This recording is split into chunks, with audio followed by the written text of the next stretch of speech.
In the realm of the ordinary, our hero Zhuangzi, who found solace in the extraordinary world of coding and game design. As a lone warrior, he single-handedly poured his heart into crafting a virtual universe. Amid the rhythmic tap-tap-tap of his keyboard, he reclined in his chair, tired yet hopeful. His dreams whispered of the fortune his toil would soon bring. His daydreaming was abruptly shattered by the trilling ring of his phone. Matun-kun. As he picked up, her voice came through sharp as a blade, demanding the overdue rent. Zhuangzi pleaded for a little more time, confident in the success his upcoming game would bring. Ma, however, was skeptical. She reminded him of the less than stellar sales of his previous games with only a handful of buyers. He responded, a tinge of sadness coloring his words, attributing it to the lack of good taste in his audience. Unimpressed, Ma fired back, implying his own taste was the one lacking. She left him with an ultimatum: pay up by the next day or face eviction. Checking his balance, a pitiful 558 RMB stared back at him. Frustration gnawed at him, but he knew that persistence was his only weapon. Fingers posed over the keyboard, he resolved to finish his game post-haste. His determination, however, was short-lived as his computer flickered off, replaced with a flurry of cryptic numbers and a series of instructions for designing monstrous figures and rectifying coding errors. As Zhuangzi, who tried to grapple with this bewildering reality, a warning of a system overload flashed, followed by a disheartening sight. His computer case crashed down, billowing smoke. Just when he thought he'd hit rock bottom, a radiant light held his attention. A new world was being released with Earth as its platform. As the progress bar filled from 15% to 30% to 100%, his computer exploded with brilliant lights. He shielded his eyes from the glare, and then his world began to shake. An earthquake. He bolted out of the building to safety, only to be met with a surreal sight. Trees bursting through concrete, scaling buildings. Dazed Huang Wei wondered if this was all bizarre dream.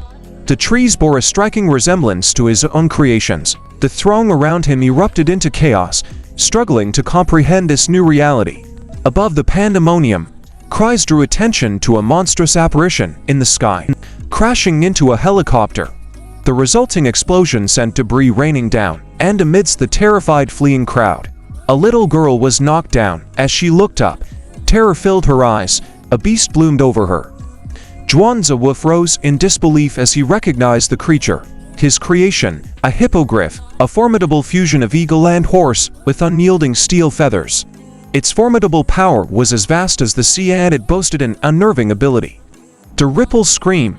Zhuangzi was left grappling with the reality of his virtual creations breathing life into his own woe. In the heart of turmoil, a hippogriff reared up, unleashing a fury-filled shriek at the terrified crowd. Recognizing the danger, our hero rushed towards it, his eyes locked on a tiny girl, frozen in terror as the monstrous creature turned its gaze towards her. With heart pounding in his chest, he swept her into his arms and dashed away, the beast's chilling ripples scream echoing in the air. Shielding the child's ears, he felt the pain of the hippogriff scream pierce through him. Suddenly, the earth convulsed beneath them. The monster halted abruptly, sensing another formidable presence. Behind it, a pair of fiery eyes blazed in the darkness. Another beast was charging towards it. Before the hippogriff could react, it was struck down. Our hero watched in shock as the unicorn Volve, a terror of the prairie, emerged victoriously. Its horn glistening with an otherworldly glow, was renowned for its power. With a danger rating of level B and the ability to call upon lightning, this beast was no less daunting. As the scene unfolded before him, our protagonist felt his consciousness fade, and he slumped to the ground, relieved he may escape the burden of his rent. Awoken by the shrill beeping of hospital machines, he found himself in a sterile white room. The girl he had saved was there. Dazed, he questioned the reality of the harrowing events. Fumbling for the remote, he turned on the TV, desperate for answers. The news reporter Liza Man announced a surreal phenomenon: trees towering at a staggering 5,000 meters, dwarfing them as they were waist-high. Suddenly, an unseen entity attacked, causing the broadcast to abruptly cut off. In the subsequent news, a team of professionals had delved 1,000 meters into a mysterious giant pit. As the camera panned across, the crimson glare of an all-too-familiar set of eyes appeared, followed by another abrupt cut-off. The next broadcast pleaded for players to identify themselves at the designated lobby in risk. Bonds to this human crisis, confusion swept over him. Why would they need players? The previous events, uncannily similar to his game design, flashed in his mind. hippogriff, unicorn valve, the sky trees, and the abyssal pit, all elements of his fantasy world. As if on cue, an interface appeared before him. It displayed his name, Duanwu, his level 1 status, and his profession as an NPC game designer. His current stats were displayed: title absent, health points at 100, 0 magic points, 9 for strength, 11 for agility, 12 for intelligence, 9 for perception, with no points remaining for distribution. The average human held 10 attribute points. Was it possible his game had become intertwined with reality? He clicked on his inventory, only to be met with a note stating NPCs like him couldn't access the storage panel and skill panel. Further attempts were met with similar notices, leaving him without access to the change profession system. His reality was becoming eerily reminiscent of his game. Burdened by the humble label of a peasant, he grappled with an identity crisis in his dual life as a game designer. Suddenly, the door burst open, causing him to jolt back into his bed. The intruder was none other than his feisty landlord, Mushroom Cone. Seeing the TV still on, she sharply pointed out his foe's sickness. His surprise obvious, he asked Ame the reason for her unexpected visit. She retorted with dry humor, expressing her reluctance and blaming it on the hospital's notice. Fluster, Wukoli suggested moss-carrying nature, only for her to sharply remind him that his demise would cause her a rent deficit. As their conversation unfolded, a little girl woke up, her gaze flitting between them, trying to decipher who was. Suddenly she sprang up, wrapping her tiny arms around him in a joyful embrace, and addressed him as Dad. A bewildered Ma demanded an explanation, mistaking the girl as his offspring. After a thorough explanation, Ma offered a plausible reason for the girl's behavior: a loss of memory. She proposed to help register the child as lost, and, until her parents could claim her, was to provide her care. Wu, sensing an opportunity, tactfully asked Mon to reduce his rent. In response, Ma roughly handed him a receipt for 8,000 RMB, representing his outstanding medical fee, leaving him aghast at the staggering amount. Life had spiraled into chaos, and humanity, in desperation, waged a war against the Sky Tree and the Abyssal Pit using nuclear bombs. But instead of victory, they lost their dominion over the sky and conceded half of their territory. Now, the salvation of mankind hinged on the gamers. Half a year later, we found himself in his house watching the little girl, whom he had affectionately named Manhwa, struggling to lift a shield. He gently tells hold her hair, praising her effort, who had been utilizing the online world to seek her parents under the name Manhwa. His plea was met with false claims, some offering adoption, others pretending to be her kin. One individual even announced the supposed demise of her parents in an accident, remaining firm, who demanded the man reveal Monk's true name. The stranger deflected the question, mentioning the successful capture of a child kidnapping gang in their city due to drugs report. Yet, even after 6 months, Mon's parents remained missing, and her fragmented memory was yet to fully return. Mon, blessed with an innocent heart and diligent spirit, often assisted with household tasks. Although her clumsiness often led to broken items and widespread chaos, her accidental damages brought about quite a stir, leading to charges that we had to pay: a 1,000 RMB repair fee for the television and a hefty 3,000 RMB for house repairs.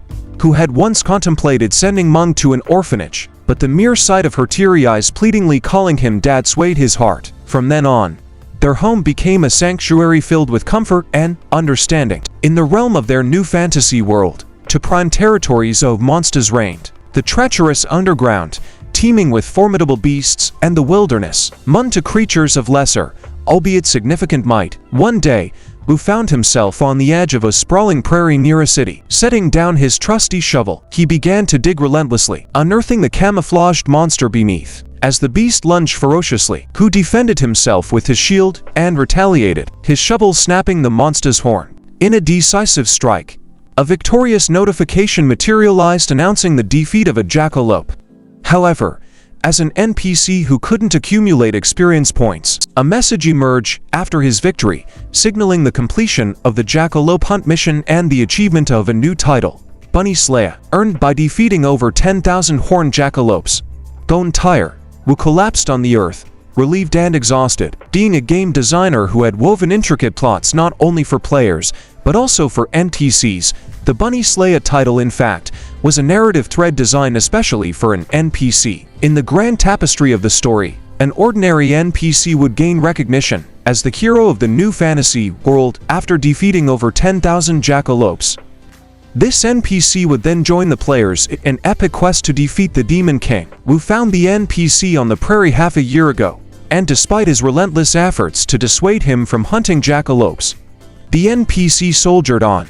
Wu's taunts and warnings fell on deaf ears as the NPC persevered, were resorted to laying traps using jackalopes as bait, and even leading a fang boar to the prairie. The boar attacked the NPC, who was flung aside, disappearing from the prairie. As a result, the narrative teetered on the verge of a dramatic shift, the changing of the world's hero. Subsequently, the bustling city players' lobby attracted adventurers of all levels, who marched in holding a lifeless bunny, a sight that left the crowd speechless as he navigated through the thronged whispers about his title. The jackalope slayer echoed, peppered with criticisms about his apparent cowardice for hunting only the lowest level creatures. As a game designer, not a player, who shrugged off their critique, his steps unwavering as he headed to Lao Zhang's spicy rabbit head shop. Lao Zhang, the proprietor, had built his reputation around a unique delicacy, spicy rabbit head. This singular dish had the power to enhance a gamer's speed by a solid 5% for an entire 5 minutes. When Lao received the much-desired jackalope, he didn't celebrate. Business had been slow lately, and so he opted to offer a plate of rabbit heads instead. A choice gratefully accepted from a shadowy corner and unnoticed observer watched. An NPC named Lekuya. To Wu's surprise, she revealed herself, making him thrilled at the arrival of such a pivotal character. As the game's creator, he knew Kuya wasn't just an NPC, she was one of the game's scarce deities. According to the narrative, after exterminating 10,000 jackalopes, Lekuya should recognize him as a determined and resilient player deserving of her blessing to transform him into a hero, who appealed to the Kuya, begging her to grant her divine favor. Her response, however, was far from expected.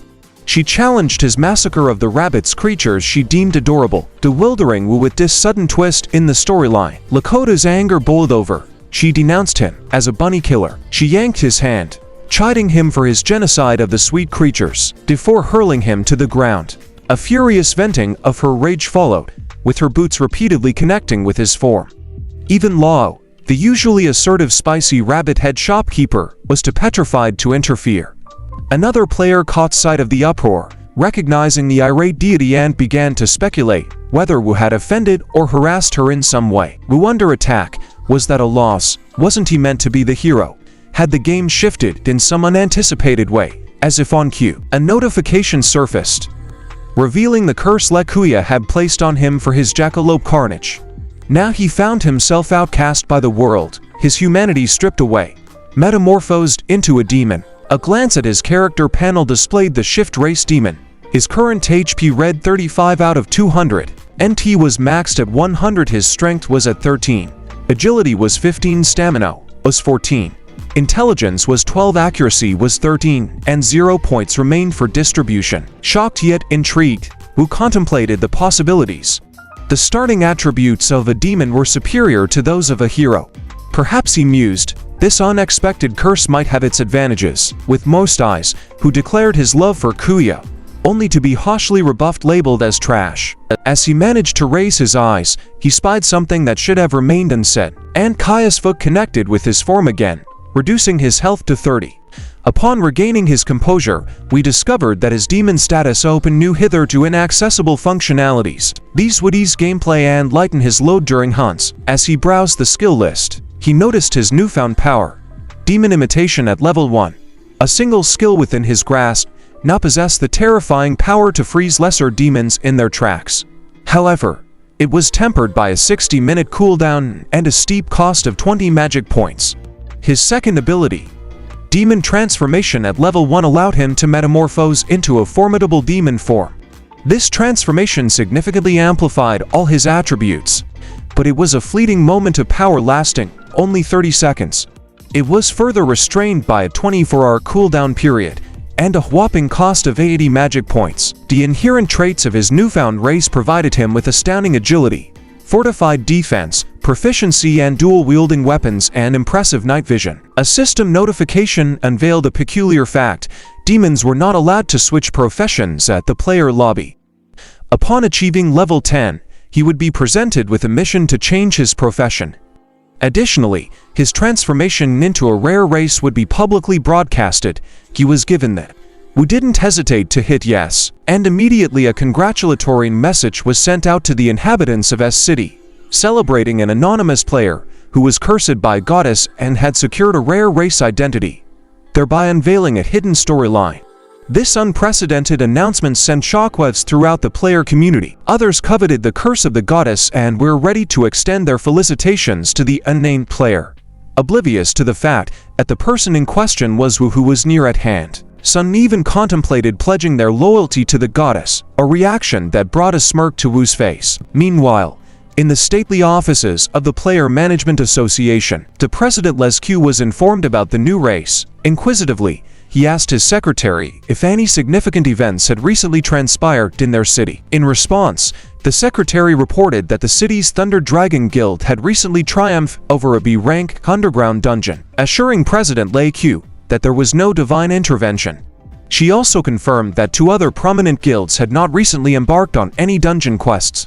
Upon being asked about any unusual incidents in the player lobby, she recalled a certain player notorious for hunting jackalopes who had recently suffered a humiliating defeat at the hands of an NPC. Upon learning that this player was Duan Wu, the secretary was taken aback. The president revealed his acquaintance with Wu's father and tasked her with locating Wu, suggesting that the notoriously dungeon-shy player might be a valuable addition to their backup team. Being young confirmed her understanding and carried out the orders. Later on, at the edge of the prairie, Wu found himself armed with 2 shovels and facing down a jackalope hidden in the ground. Without warning, the creature sprang from its lair and charged towards him. Swiftly, he brought down his shovel in a deadly arc, pinning the creature to the earth. The system rewarded him with 10 experience points for his victory over the jackalope, standing victorious and now level 1 with 1/10 of the experience required to level up. Who couldn't help but feel a surge of accomplishment. Previous encounters with jackalope swarms had always ended in retreat, but his new demon form had invigorated him, instilling him with the confidence to stand his ground. With his augmented abilities, the jackalope's attempts to attack appeared pitifully slow. As one leapt towards him, he easily parried the attack, a triumphant smirk on his face as he informed the creature that its speed was no match for his own. Every move was clear to him, as if foretold in a prophecy. He seized the jackalope by its ears, a sinister grin unfurling across his face as it crumbled under his grip. And alert pinged in his field of vision, announcing his ascent to level 2. His eyes hardened as they fell upon the vanquished beast, remembering his innate racial abilities. Without missing a beat, he activated his demon intimidation skill, sending shockwaves of terror through the remaining jackalopes, causing them to faint on the spot. He dispatched the incapacitated jackalopes with ease, their bodies disappearing into his growing inventory. His levels climbed steadily over the ensuing days, the jackalope hunting proving fruitful until he reached level 6. But with each level gained, the experience points provided by these minor monsters dwindled. Wu surmised that it was time to graduate from hunting jackalopes, seeking prey that offered higher rewards. In this world, leveling up only provided 1 attribute point for distribution per level. Warriors usually favored strength, assassins sought accuracy, and magicians pursued intelligence. Wu found himself at a crossroads, unsure which attribute to invest in. His contemplation was cut short, as a towering creature in the horizon caught his attention. His heart skipped a beat. It was the king of jackalopes, a formidable level 10 beast with a steel heart horn known to wreak havoc on the prairie. It was a monstrosity of Wu's own creation, the first boss he had ever designed in this fantasy realm, tailored for the unseasoned player. Its high HP, tough height, and lightning-fast speed made it the stuff of nightmares for any rookie. The traditional strategy would have been a long-range assault, but Wu grimaced, regretting his initial design, as his only weapon was a meager shovel. Choosing agility, Wu allocated his 6 unspent attribute points, bolstering it to 21. As a demon player, his physical prowess was beyond any average newbie. Pride swelled within him, and he decided to take on the Jackalope King. However, he quickly feigned retreat, mockingly referring to the jackalopes as simple-minded rabbits. Angered by his taunts, the Jackalope King let out a thunderous bellow. Wu retorted, reminding it of the odds stacked against it. The jackalopes charged out from their burrows, led by the enraged king, who was ready to impale Wu. With its bouncing crash attack, Wu with his heightened agility managed to evade the attack and a subsequent one. Wu's provocations continued as he danced around the king's following strikes, challenging it to land a hit. In its rage, the king rallied the jackalopes, ordering a full-scale assault. The clamor of their approach forced Wu to pause and turn around, only to be greeted by a stampede of jackalopes led by the furious king, setting his heart racing. He quickly alerted his fellow players of the jackalope king's presence and urged them to retreat. To his surprise, instead of running, they saw an opportunity for rare loot drops. They promised to Wu up, but ended up being chased by the relentless jackalopes themselves. Amidst the ensuing chaos and curses thrown his way, Wu couldn't help but flash a mischievous grin. With a gracious goodbye, he swiftly excused himself to prepare his daughter's meal, leaving his stunned adversaries vowing retribution for their present plight. Not long after, within the secure confines of Moss Building, he returned home. His arrival was greeted by the delighted squeal of his darling daughter Meng, who flung herself into his open arms. His eyes twinkling, he inquired about her day, and Meng chirped about a picture book gifted by the landlady. This was their life after John Wu had adopted Mon. Their kindly landlady Ma Shan was a frequent visitor, lending her assistance and caring for Mon. She also firmly cautioned Wu against any misconduct toward the child. As the father and daughter exchanged warm smiles, hunger gnawed at their bellies. Wu promised to cook dinner, his culinary skills having evolved since his unexpected foray into parenthood, producing an array of fried rice variations, egg-dried radish, ham, tomato and beyond. Regrettably, upon swinging open the pantry and scanning the refrigerator, both spaces mocked him with their emptiness. A stark realization dawned: they were devoid of food, meaning watching her father's crestfallen expression, tugged at Wu's shirt insisting she wasn't hungry with a spirited smile. Observing her, Wu's heart twinned with guilt. Her diet for the past half a year had been nothing but the barest of meals, mustard with rice, white sugar porridge, and a shared single loaf of bread. Wu apologized to Mon, his heart heavy with the understanding that her life had been far from comfortable since he had become her guardian. Tentatively, he suggested fried chicken for dinner, to which Meng initially responded with glee, but her joke quickly ebbed away, reminding Wu that if they splurged too much, the rent would remain unpaid. Wu accepted the uncomfortable truth of his overdue rent, maintenance and medical bills, but he comforted Mun, assuring her that they could afford a luxurious meal this once despite his meager balance of just 121 RMB. He pledged to her that their days of destitution were numbered. Brimming with optimism, he ordered a lavish chicken meal costing 120 RMB. He realized in the post-apocalyptic world the revere and envy players, with their extraordinary physical prowess, or inexplicable healing skills, and most importantly, their wealth had become idols. The key to such prosperity, the power of player identity and the treasures discovered in dungeons. Wu was aware that unlike their wild counterparts, the monsters lurking underground relinquished precious monster crystals upon defeat. Depending on their grade, E, D, or C, these crystals could be traded for substantial sums up to 2,000 RMB for a C-grade crystal. Thus, he dared to dream of becoming a player, believing it could lead to riches. Soon after, a knock on the door announced the arrival of their sumptuous arch-family meal set. With ravenous hunger and tears of gratitude, Wu and Mun devoured their feast. As darkness unfolded, he gently settled a slumbering Mun into bed, definitely drawing a comforting blanket over her. Her sleepy murmurings about the delight of French fries brought a smile to his face. Retreating to his digital sanctuary, he scoured the chat forums, eyes widening as they landed on news about a peculiar event that had transpired at 4 p.m. earlier that day. The Jackalope King, a figure of lore and legend, had apparently descended upon the city's outskirts, leading to an unusual surge of rabbits. The players caught off guard fell prey to the fluffy onslaught found themselves in the hospital battling injuries. Relief washed over him as he read on. His companions had been spared, saved just in time. He shuddered at the thought of the guilt that would have gnawed at him had the outcome been different. Most of the trending posts on the forum were his own. Ever since the calamity, he dedicated himself to helping others through sharing vital information. In the eyes of the players, who was no less than a divine being. However, even divinity stumbled, sometimes evident from the unfortunate incident where a 50-member expedition into a dungeon resulted in a grim tally of just 2 survivors. The tale of the overconfident leader who failed to adapt despite the guy echoed the fact that Wu's infallibility was not absolute. Despite the backlash and doubts, he acknowledged it as his most catastrophic guiding failure. This incident inadvertently spurred the development of more complex dungeons and formidable bosses. Who knew this was all part of the game's evolution? Additional content and system updates. Their world was unforgiving. 99 victories could be overshadowed by a single failure. With this humbling realization, he decided to retreat from uploading guides. The next morning saw him at the outskirts of S City, a sweeping prairie unfurling before him. Money was scarce, but he was determined to change that. His resolve was firm. He could endure skipping a meal, but he wouldn't allow Mom to experience the same hardship. Glancing at the boards nearby, he was reminded of his present status at level 6 and the urgency to hit level 10 by day's end.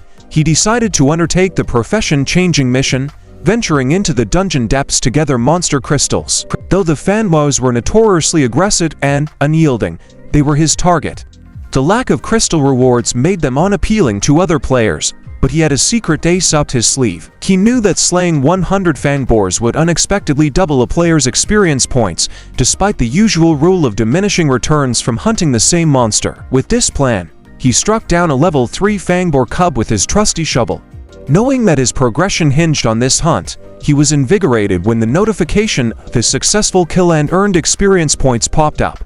Fueled by this victory, he carried on his relentless hunt steadfast in his quest to level up. His heart swelled with a quiet satisfaction as he surveyed the failed boars. Yet that triumph was abruptly shattered when he spied a massive colossal enraged boars looming ominously behind him. Regretful apologies spilling from his lips as he tucked to his heels, he found the beast relentlessly hot on his trail. Abruptly, a notification flashed signaling the reset of his demon imitation skill. He skidded to a halt and swiveled a defiant spark in his eyes as he faced the boars. "My turn now," he declared, his voice steely.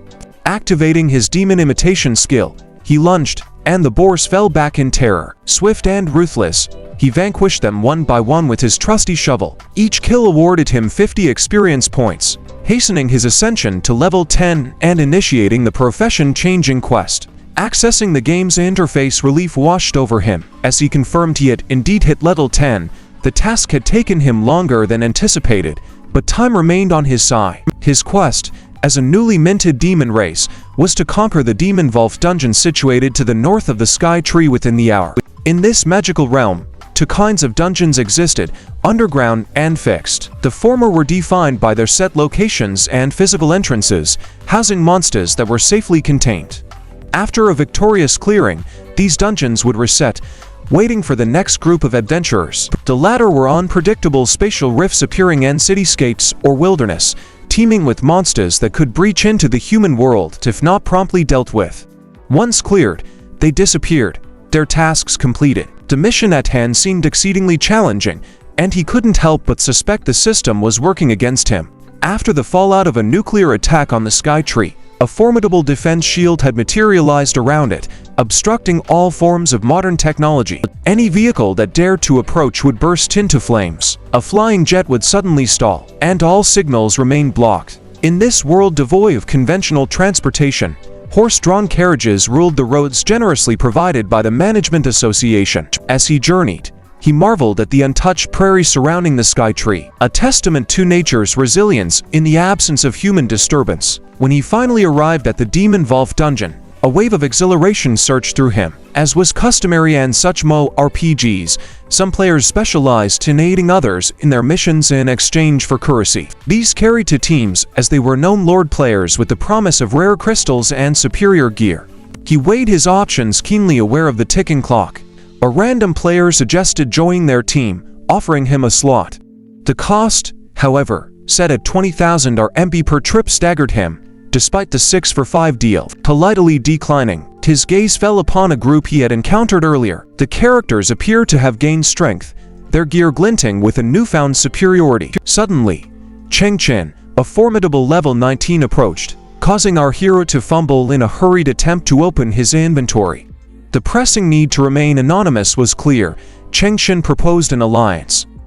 Speaking of a team that only lacked one more player, he invited our hero to fill that vacant. Pulling on a mask, the protagonist remained discreet, explaining that he was a miner by trade, dedicated to unearthing monster crystals from dungeon depths, not a warrior by any means. Kun Qian, undeterred by this revelation, insisted that the role was not a deal breaker, extending the invitation once again. In terms of loot distribution, the court team would split the equipment among themselves, but the spoils of the crystals would be shared equally with our masked hero. Reassured by his unrecognized identity, the protagonist weighed the team's skill level and gear against that of known rival groups. Finding them comparable, he decided the alliance was advantageous and agreed to Tenshin's offer. Together they flung open the ominous dungeon gate. Stepping into the overwhelming darkness, the Sky Tree's interference made technology useless here. Torches became their beacon in the pitch black, held high as they delved deeper into the dungeon's underbelly. With the activation of his demon eyes, our hero became their guide in the darkness. They marveled at the radiant crystals embedded within the dungeon walls and floor. KCO John, the level 18 enthusiast, was keen to start collecting but was cautioned by Chunshin. Just then, a beastly silhouette emerged from the shadows, its red eyes glinting with a menacing hostility. A level 12 armored demon wolf. The group was instructed by Chunshin to brace for battle, with his actions drawing the wolves' attention. An arrow whizzed past, striking one of the wolves that had lunged at them, leaving it vulnerable for Chunshin's swift decapitation. Another pounce was swiftly nullified by Kui Gen Z's timely magic, protecting Chunshin from the imminent danger. With the demon wolves taken care of, Chunshin advised a brief rest to recuperate, and warned Wu of the escalating dangers ahead, suggesting he stood back and focus on mining. As the rest of the team ventured further into the darkness, our hero was left alone, contemplating the team's capability. Even with their impressive gear, clearing the demon wolf dungeon seemed an improbable feat. However, within an hour, he began digging diligently, aware that the dungeon boss lurked just beneath him close to the entrance.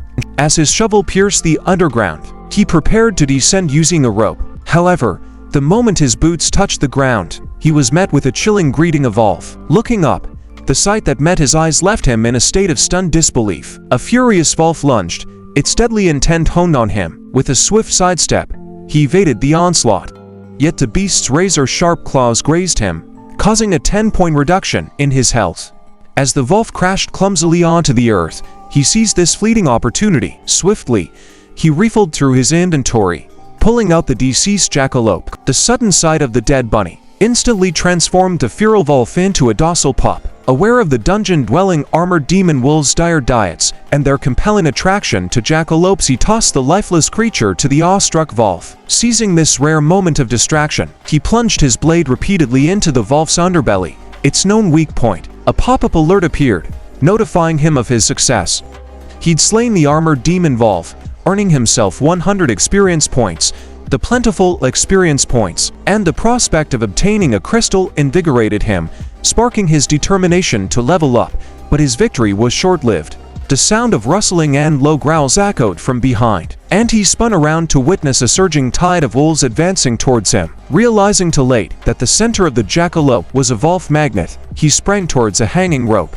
His swift ascent, leaving the enraged pack behind. Perched atop, he taunted the wolves, declaring their inability to follow him. But the pack had already diverted their attention. They then circled Tenshin's group, causing his heart to twinge with remorse, but he was reassured by their previous survival against the Jackalope King. Taking aim, his arrow found its mark in a wolf's eye. He sought answers from Chunshin about the inexplicable wolf onslaught, but a sudden cry got him off. An injured wolf had lunged at Xiao Zhang, sinking its teeth into his arm. Noticing the erratic behavior, he wondered what had incited such fury in the normally passive wolves. While Chunshin deflected the attacking wolf with his sword, he barked orders urging his team to stay alert. He directed Jin Yun Kong to tend to Ziyun's wounds, and commanded Kiza inside to bombard the surrounding wolves with explosive fireballs. Yun Kong mused if a curse was upon them. Fresh from the hospital after their encounter with the Jackalope King, they now faced an equally daunting challenge. As Inzo hurled a roaring fireball at the wolves, they nimbly dodged and sprang towards the team. Overwhelmed, Zen Zai proposed a tactical retreat to Chunshin. Recognizing the dire odds they were up against, with a giant axe as his primary weapon, Wu had cleverly placed checkpoints and hidden surprises to make his journey through this fantastical realm even more thrilling. Nestled in the depths of the Demon Wolf dungeon was an Easter egg of significant consequence, granting players passage to the boss room without requiring any battles.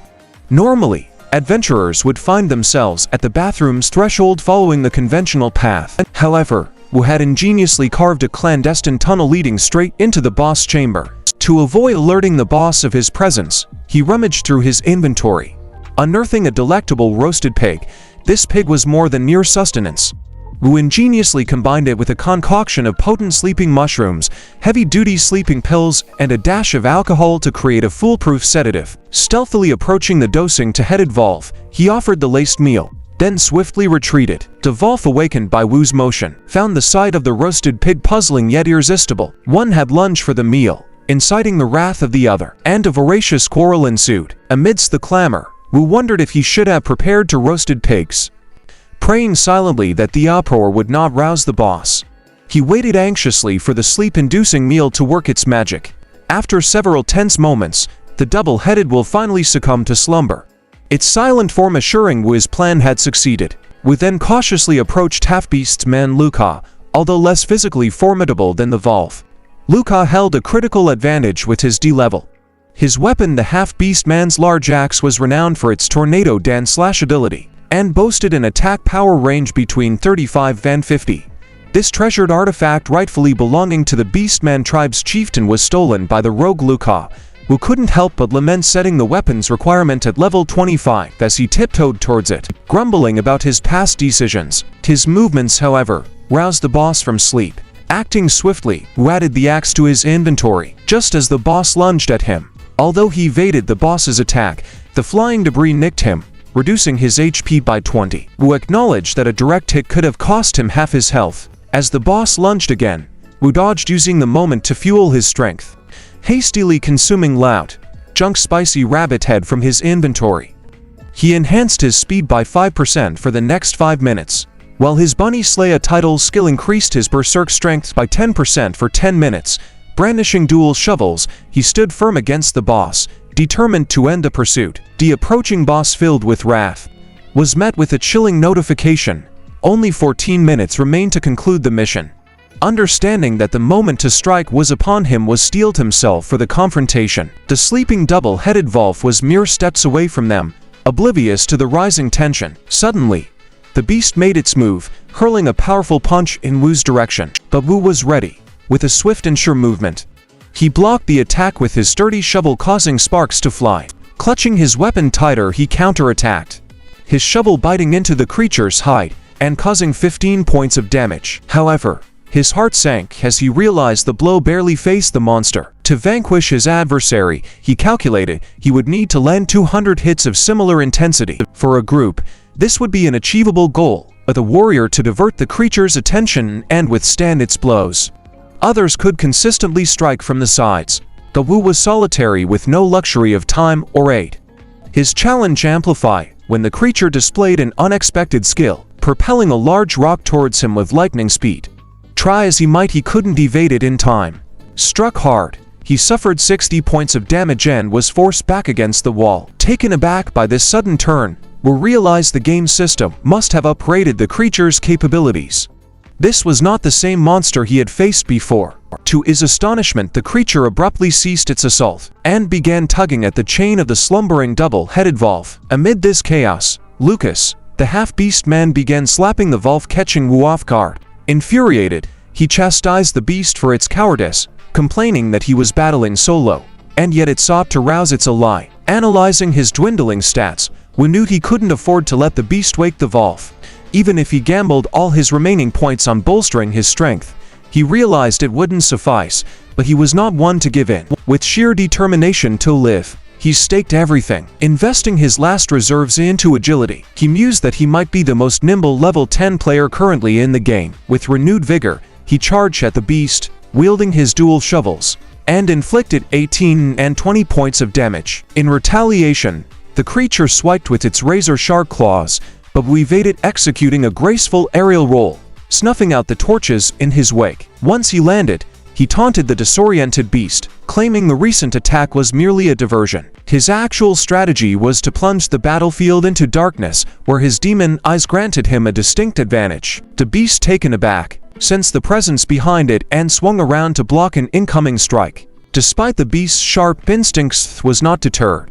With a battle cry echoing in the gloom, he danced through the air, slashing and plunging his shovel into the beast's neck, causing 130 points of damage. By striking its weak spot, he managed to reduce the creature's HP to 1817 from 2000. The creature attempted to retaliate, but Wu was already gone. As the beast searched for its adversary, a shovel suddenly whirred towards it.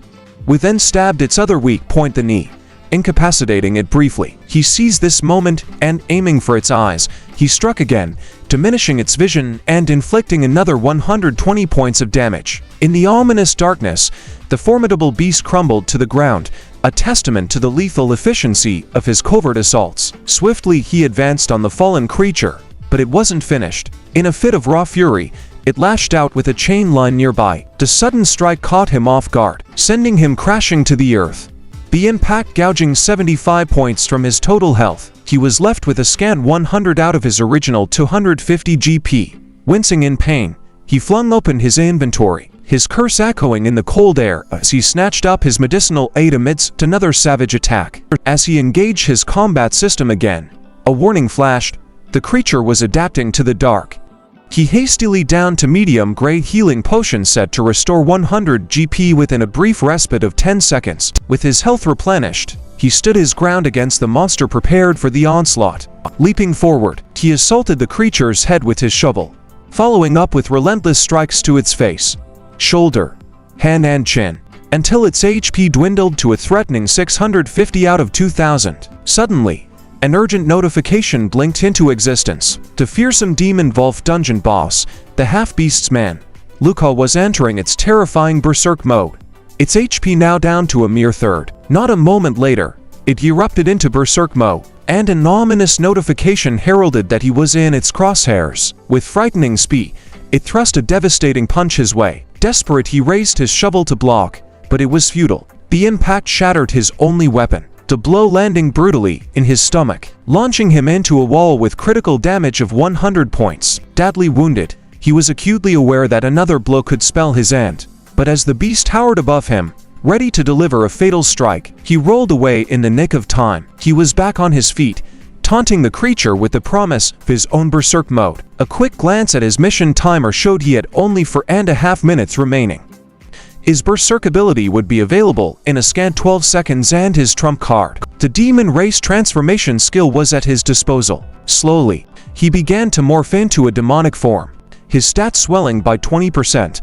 The transformation, while brief, left him brimming with raw power, a force that he felt could even take down a level 30 player. The half-baseman Luca, despite its berserk frenzy, showed a glimmer of fear as he loomed monstrous and intimidating. The beast hurled stones in a futile effort, but he strode towards it, a picture of terrifying calm. A stone, large and threatening, hurtled towards him, but he snatched it midair, crushing it effortlessly. With a challenging smirk, he asked Peaceman Luca if it was ready for the onslaught about to be unleashed. Springing into the air, he closed the gap between them, promising a taste of his serious punch.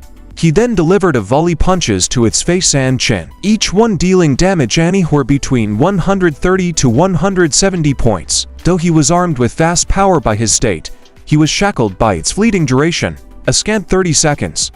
Any failure to vanquish Boss Luca within this window would swing the battle's favor away from him.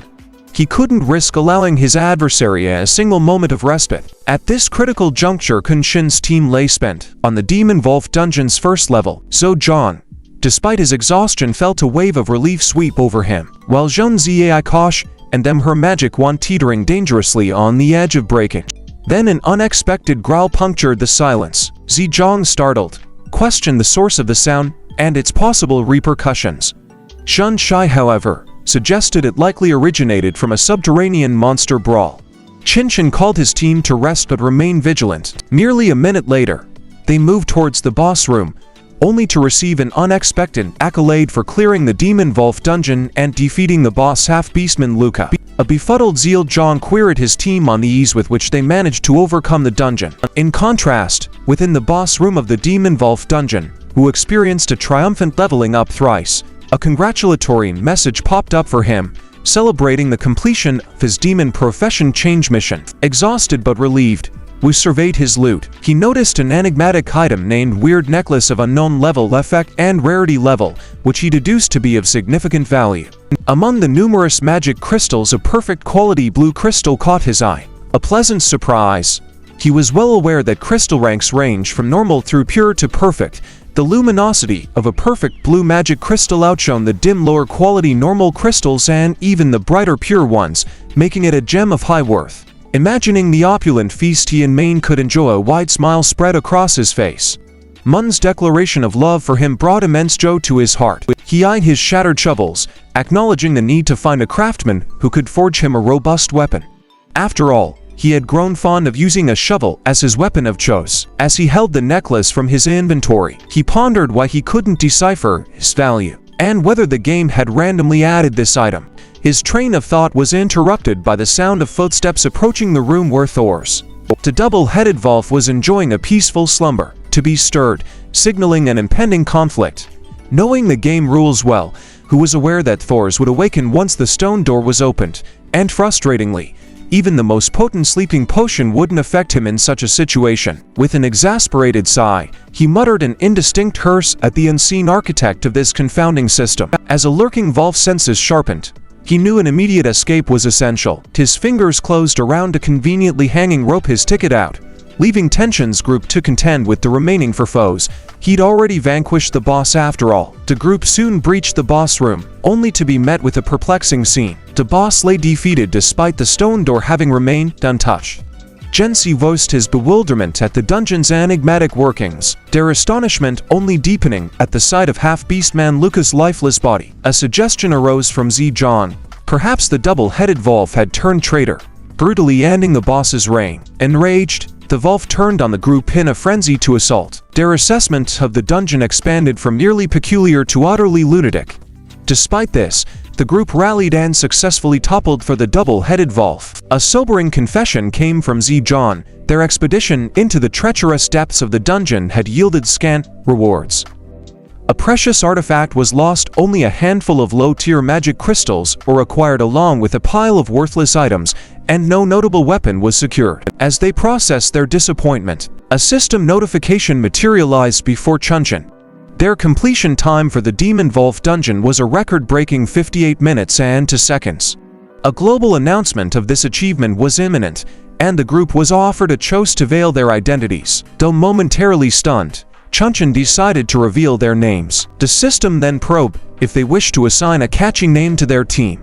After a brief consideration, they settled on Flame Lizard Squad. As the celebratory announcement echoed worldwide, lauding the Flame Lizard Squad, Shen Chen, Shinkai Ziao Zhan Qianshan Sai, Jie Yun Kan and Zhang Wu for shattering the Demon Wolf dungeon's record. Each team member was bequeathed the title of Wolf Hunter. The wider player community marveled at their achievement, despite the use of artifacts. A mere 58 minutes for completion was a stunning feat. Zilchion assured Chunchin that this newfound fame might pave the way to top-tier guild invitations. Their interface updated them on the benefits of the Wolf Hunter title, which included a 7% increase in attack power granted for vanquishing the Demon Wolf dungeon within an hour. Their eyes caught Wu, rehydrating on the dungeon's first floor.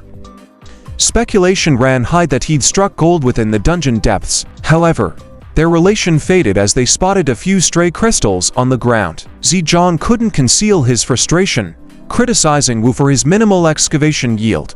Despite Wu Yu's defense, that is, shovels had broken, Zijon continued his tirade, lamenting their ill luck, a hapless digger and a crystal haul that couldn't even cover their potion expenses.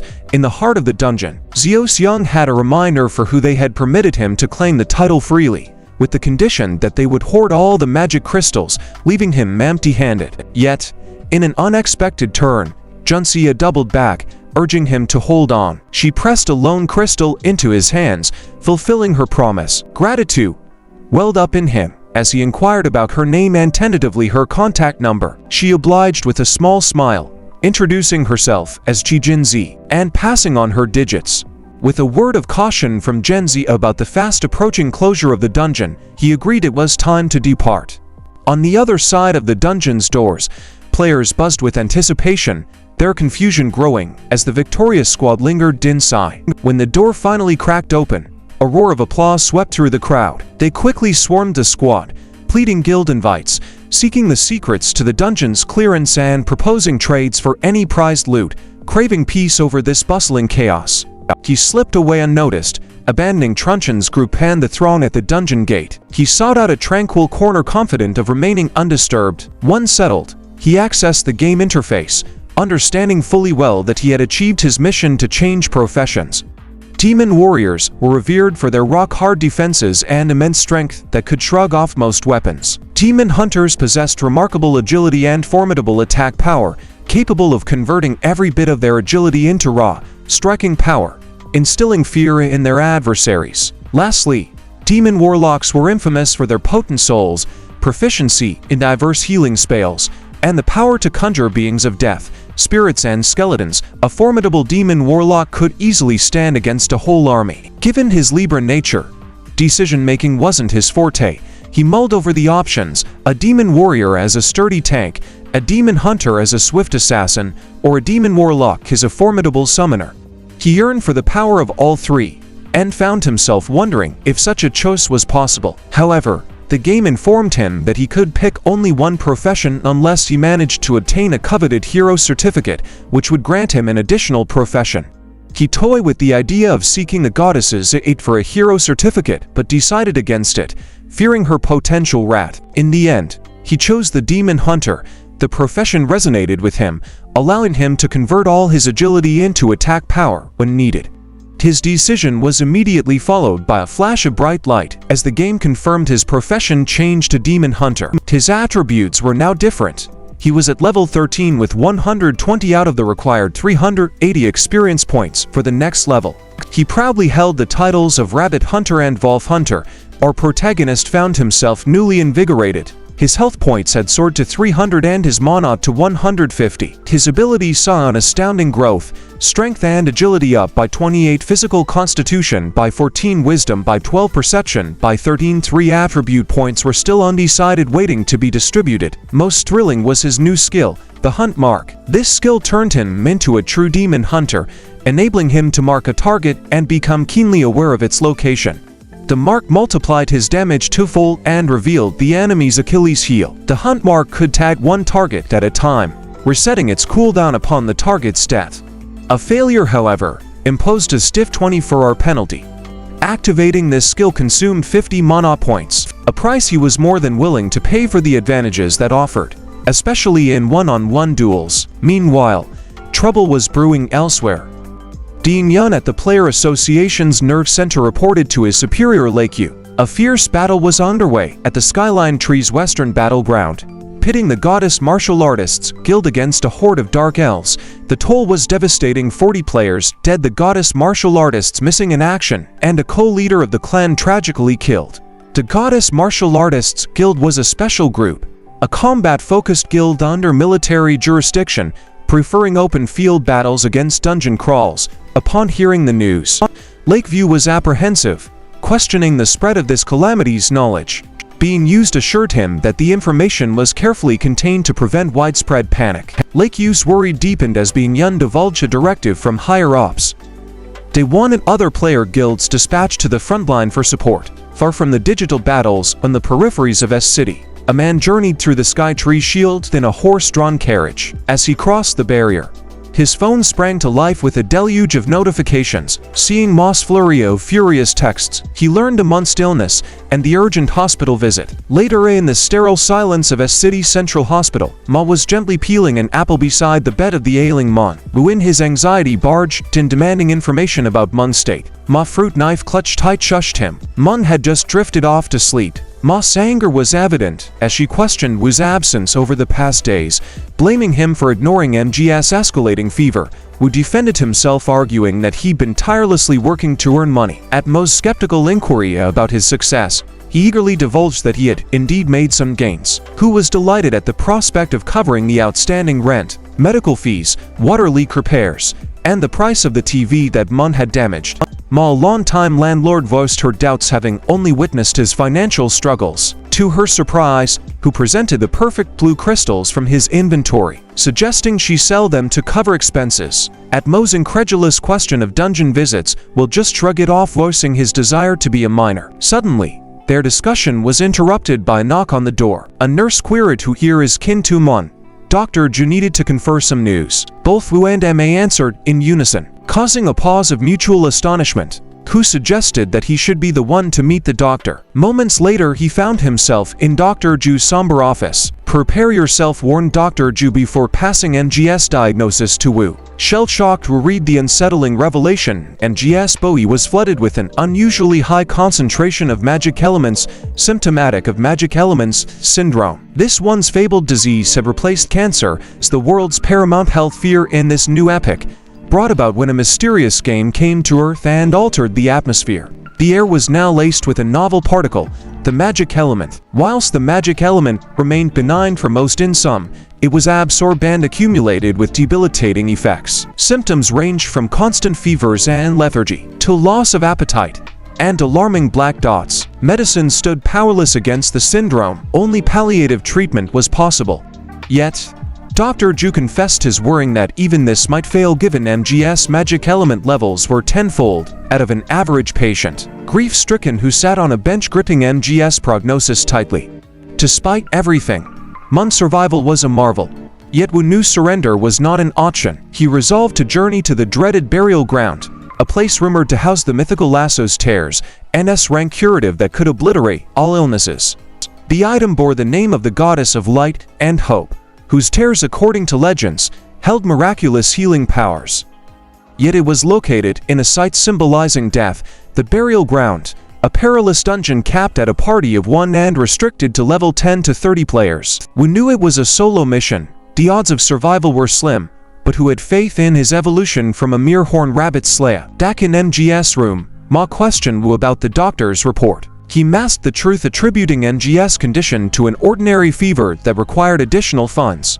Infuriated, Ma protested the insinuation they depleted the $3,000 contributed earlier that day.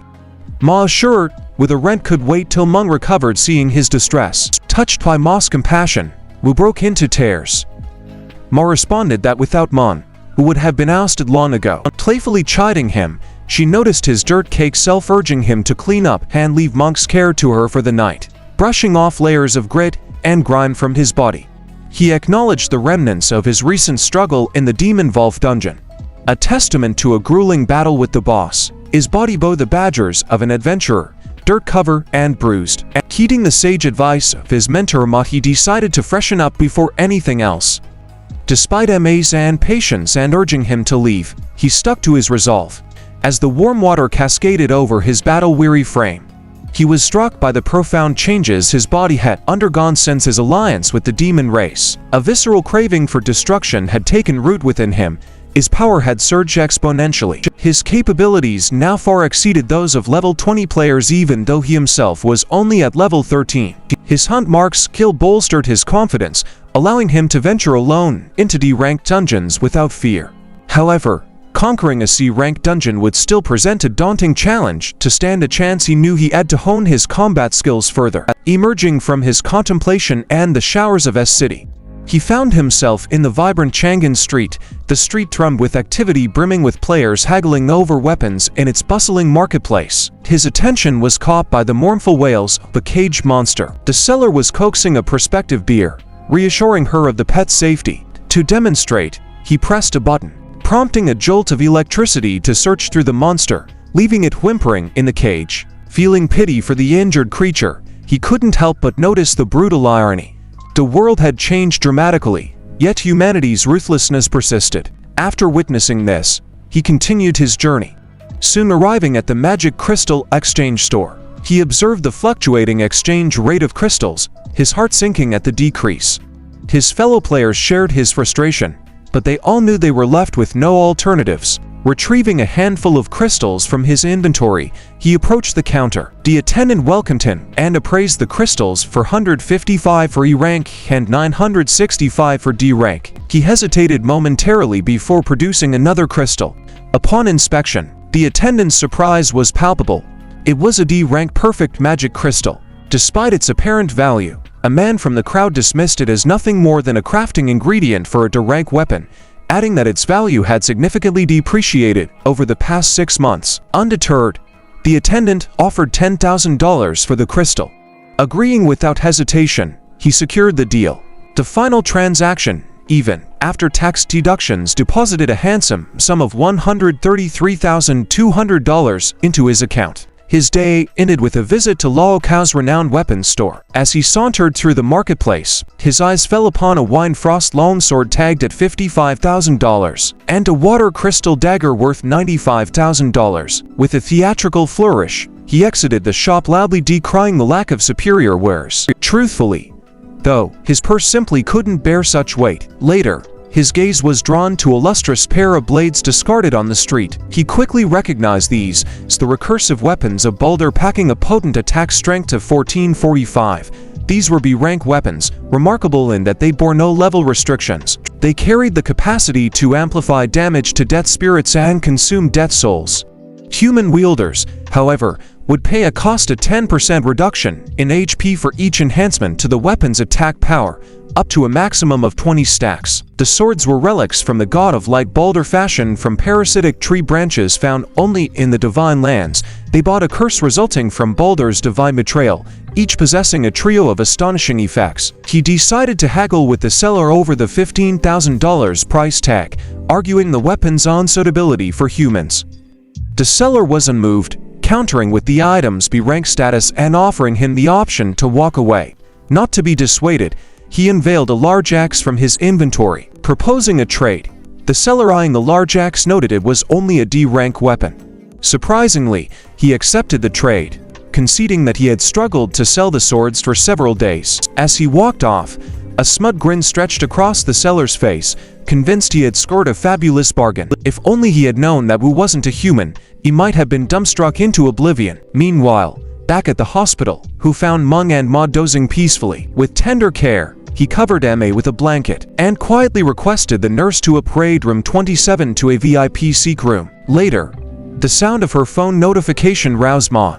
She was stunned to see a generous transfer of $245,400 from John Wu, covering all hospital expenses and 5 months of rent. Wu's accompanying message revealed his settlement of all the debts alongside a request for Ma to care for Meng during his forthcoming absence. Ma's reply was a mixture of skepticism and indignation, questioning the necessity of a VIP sick room for a mere fever and flu. Deep in the Great Rift Valley, Wu pressed on, aware that despite the looming city skyline framed by trees, he had no choice but to traverse the territory on foot.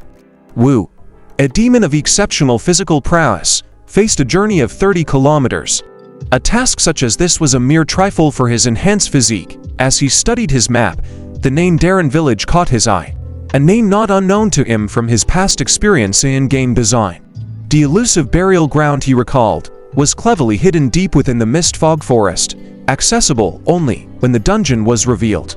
The key to this mystery was a mission map found in Baron's Village, a bustling hub of high-ranking players and a critical resupply point in the western defense sector. Within this busy settlement, a man stood, his voice echoing in the market square, asking if anyone could hear him. His strange condition for sharing missions was to provide him an attractive companion. One man, so how could no longer contain his fury.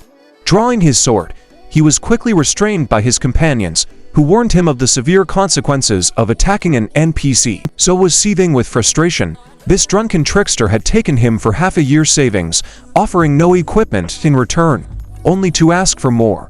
Just then Will emerged from the crowd. Spotting the man, he heaved a sigh of relief and moved towards him. How, trying to spare with the same fate, warned him against the man's trickery. Ignoring the warning, Will approached the man, who promptly repeated his demand for a beautiful woman's company. In response, Wu, with a smirk, produced a risque magazine from his inventory. The crowd gasped, while the man's eyes widened with curiosity, revealing a pile of similar magazines, who coolly asked if these would suffice. Quick to hide his excitement, the man snatched them up, but warned that obtaining good missions wasn't as simple as that. He demanded a bottle of wine. Without missing a beat, Wu offered him an expensive liquor named Fly to the Sky, its price tag a staggering $5,000. Hao watched in disbelief as the man greedily consumed the costly drink, satisfied with the taste but not quite appeased. The man had one more demand: a love letter to his neighbor Juliet. Fighting back his annoyance, Wu composed an eloquent and heartfelt letter, much to the admiration of Hao. However, upon delivering the letter, was met with a furious butcher, Juliet's husband, who threatened them with violence for their insincere advances towards his wife. Wu, enraged, questioning the absurdity of the mission's design. Despite the turmoil, The drunken man was delighted with Wu's efforts, finally offering him the mission. Wu could only shake his head in disbelief, his mind whirling with thoughts about the insane tasks he had undertaken. In a sudden burst of light, an interface materialized before Wu. It displayed his mission to recover the mortal remains of the inebriated Kellen's son Kushana, a youthful adventurer who'd embarked on a daring journey and never returned. Whispers suggested because Shonda had fallen in the deathly silent expanse known as the burial area, and his grief-stricken father Kalen had turned to Wu in a desperate plea for closure. Kalen had armed Wu for this quest with a mat and an intriguing artifact, a bell. The map, old and worn, carried an ominous marking of the burial area, and a place noted as the home of a bloodthirsty demon tree. The bell, known as the Undead Bell, was a mystical object ranked B with the ability to fend off undead forces, a creation of the desperate father. The Undead Bell was a beacon of hope in his wish to bring his son back. Even if in death, the bell had an impressive potential of inflicting substantial damage on undead and death spirits, followed by an eerie silence effect that lasted for an excruciating 10 seconds. Curious onlookers and fellow players quickly turned their attention to Wu, their eyes filled with intrigue and hope. They implored him to share the mission. A level 47 archer even suggested combining their strength to accomplish the task. Wu, however, graciously declined their offers, expressing his decision to undertake the mission alone and recommending them to continue their own quests. As he exited, his figure fading from sight, he remained oblivious to the secret of observers perched on high. One of these unseen watchers rallied his companions, his voice an ominous whisper, declaring that once Wu had stepped outside the village boundaries, the mission and the precious equipment would fall into their hands. The tale progressed as Wu embarked on his journey, shadowed by figures clad in mysterious robes. A child, her eyes wide with awe, pointed towards Wu, confiding in her uncle about the historic mission bestowed upon him. The girl then trailed behind Wu, her curiosity piqued, suggesting they continue to observe and decipher the true nature of Wu's task. The air grew tense when one robed figure licked his blade ominously. His eyes locked onto the girl, making her question their ill intent. Chen, the girl's uncle, responded by tightening his grip on her shoulder and quickly explaining her youthful naivety to the threatening figure, pleading for his understanding. Despite her protests, Chen reprimanded her, reminding her to respect the space for adult conversations. As one of the robed figures proposed they leave before losing sight of Wu, the group dispersed, leaving Chen to sternly warn his niece to keep her distance from such men in the future. The girl then questioned why Chen, with his superior abilities, behaves so deferentially. He explained the complexities of dealing with metaphorical poisonous snakes and how her limited experience in the Great Rift Valley hadn't exposed her to its treacherous rules yet. He painted the picture of the valley being a hotbed for crime, with its residents falling prey to these villains more often than any beast. When the girl asked why the authorities were inactive against such villains, Chen revealed the grim truth of their underground society.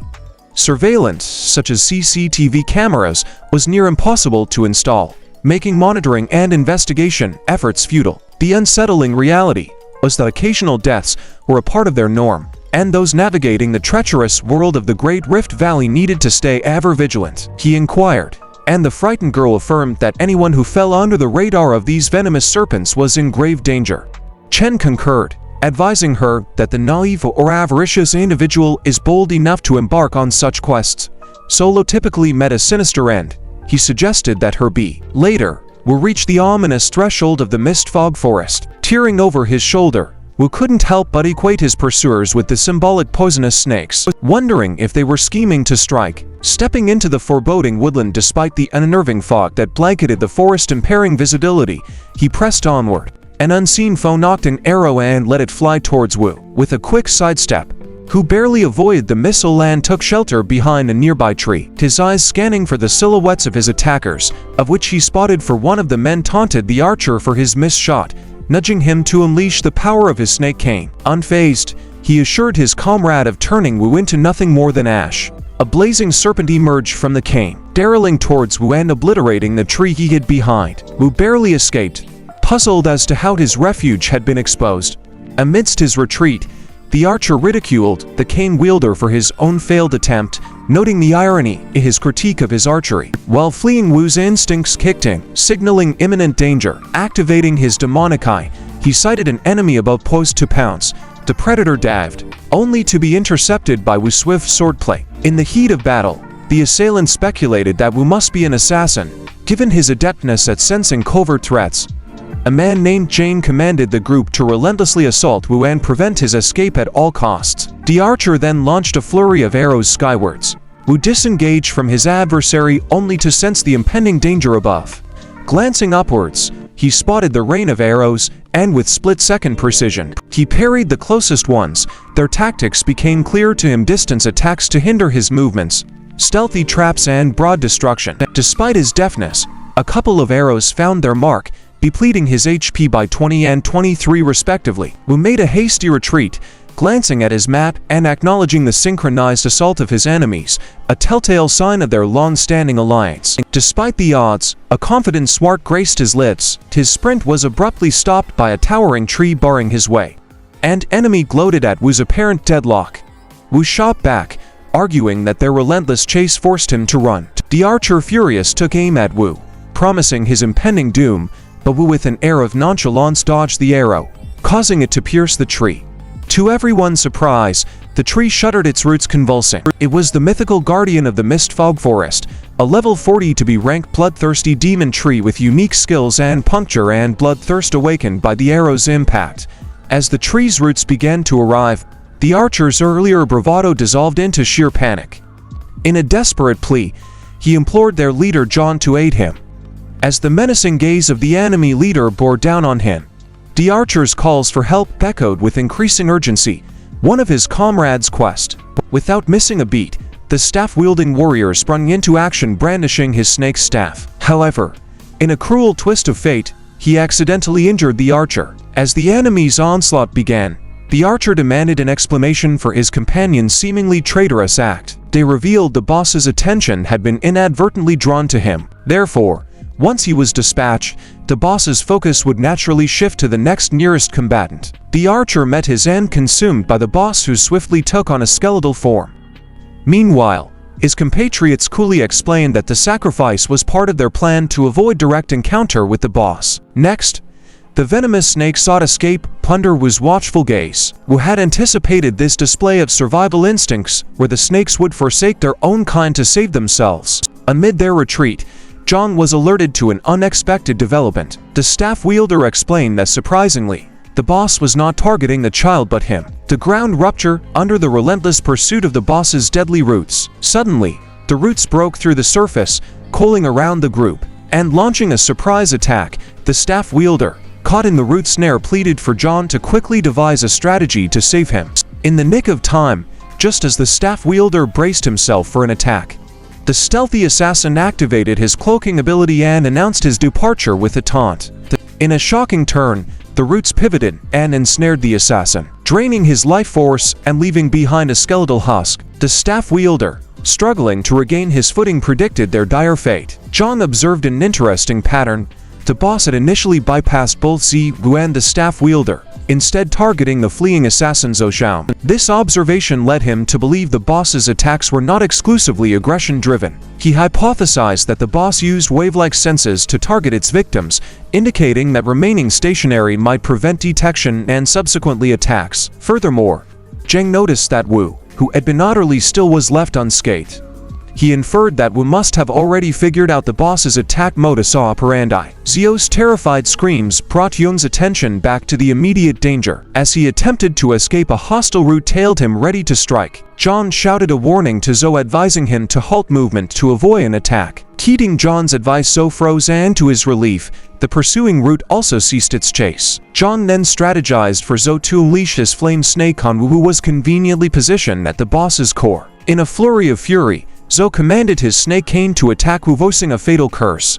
Wu, with an uncanny sense of foresight, evaded the attack, seeking refuge behind a tree. Zhou, in the throes of desperation, turned his fire skyward, fearing collateral damage to the formidable boss. His attack detonated in the air, a firework of impending doom. Confounded, he sought insight from John as to why the boss hadn't seized upon Wu's evasive maneuvers. John, however, was just as baffled. Wu, in this short heart-pounding span, had deciphered the bloodthirsty demon tree's attack pattern. He also respected the venomous snake's sly prowess. Any creature marked as their prey would find escape a fleeting dream. The Wu's resolute fear had no foothold in this deadly game of predator and prey. He delved into his armory, procuring his bow and arrow, honing his aim on Zhou. Zhou responded with a burst fireball attempting to quash Wu's arrow assault. But Zhang interjected, warning Zhou of Wu's calculated bait. Zhou's fireball inadvertently struck the boss, propelling Zhou into a whirlpool of shock and panic. The roots of the boss sprung forth, impaling Zhou. Unflinching, Wu focused his aim again, this time at Zhang. Zhang, demonstrating agility, parried the arrow rain with his sword, transitioning into a frenzy berserker mode, while ridiculing Wu's audacity. With unwavering resolve, Zhang stormed towards Wu, pledging to show him the vast divide in their abilities. He posited that the boss might have a blind spot, a reason for Wu's apparent invincibility. He slashed through the roots, taunting Wu that his hideout behind the boss was no sanctuary. Yet Wu held a grudging respect for Zhang. How could anyone be so powerful, he wondered, witnessing Jing clashing with the boss. Wu knew the abilities of a berserker, the potential to enter berserk mode, a status that for 5 brief minutes boosted all the player's attributes by 50% as Jane caused the earth to tremble beneath him and lunged at Wu, promising cataclysmic defeat. Wu recognized the bloodthirsty demon tree as a formidable wild boss, more potent than even some C-rank dungeon bosses. Wu pondered the source of Jane's unyielding confidence, and it dawned on him. An artifact. Zhang was armed with an artifact of legend, the Flame Dragon's Roar, a D-level relic. Its power was legendary. The Flame Dragon's Roar unlocked from a crystal sphere inflicted broad-scale area damage with an explosive intensity. Zhang brandished this fearsome weapon, bellowing threats of Wu's imminent demise. It was clear Jane's reckless bravado was backed by a lethal artifact. Zhang then unleashed the Flame Dragon's Roar, resulting in an earth-shattering explosion. The villagers of Darren Village looked on in awe, recognizing the ominous mushroom cloud billowing from the mist fog forest. They knew only a C-rank artifact worth millions could unleash such devastation. At the fringe of the forest, Chin and the child shielded their faces from the resulting debris. The child, wide-eyed with terror, asked his uncle if the individual at the heart of the explosion could survive. In an urgent attempt to check on Zhang, she was stopped by Chin. He firmly took her hand, steering her to safety, firmly reminding her of the inherent danger. The perilous area had held only danger from an imminent blast.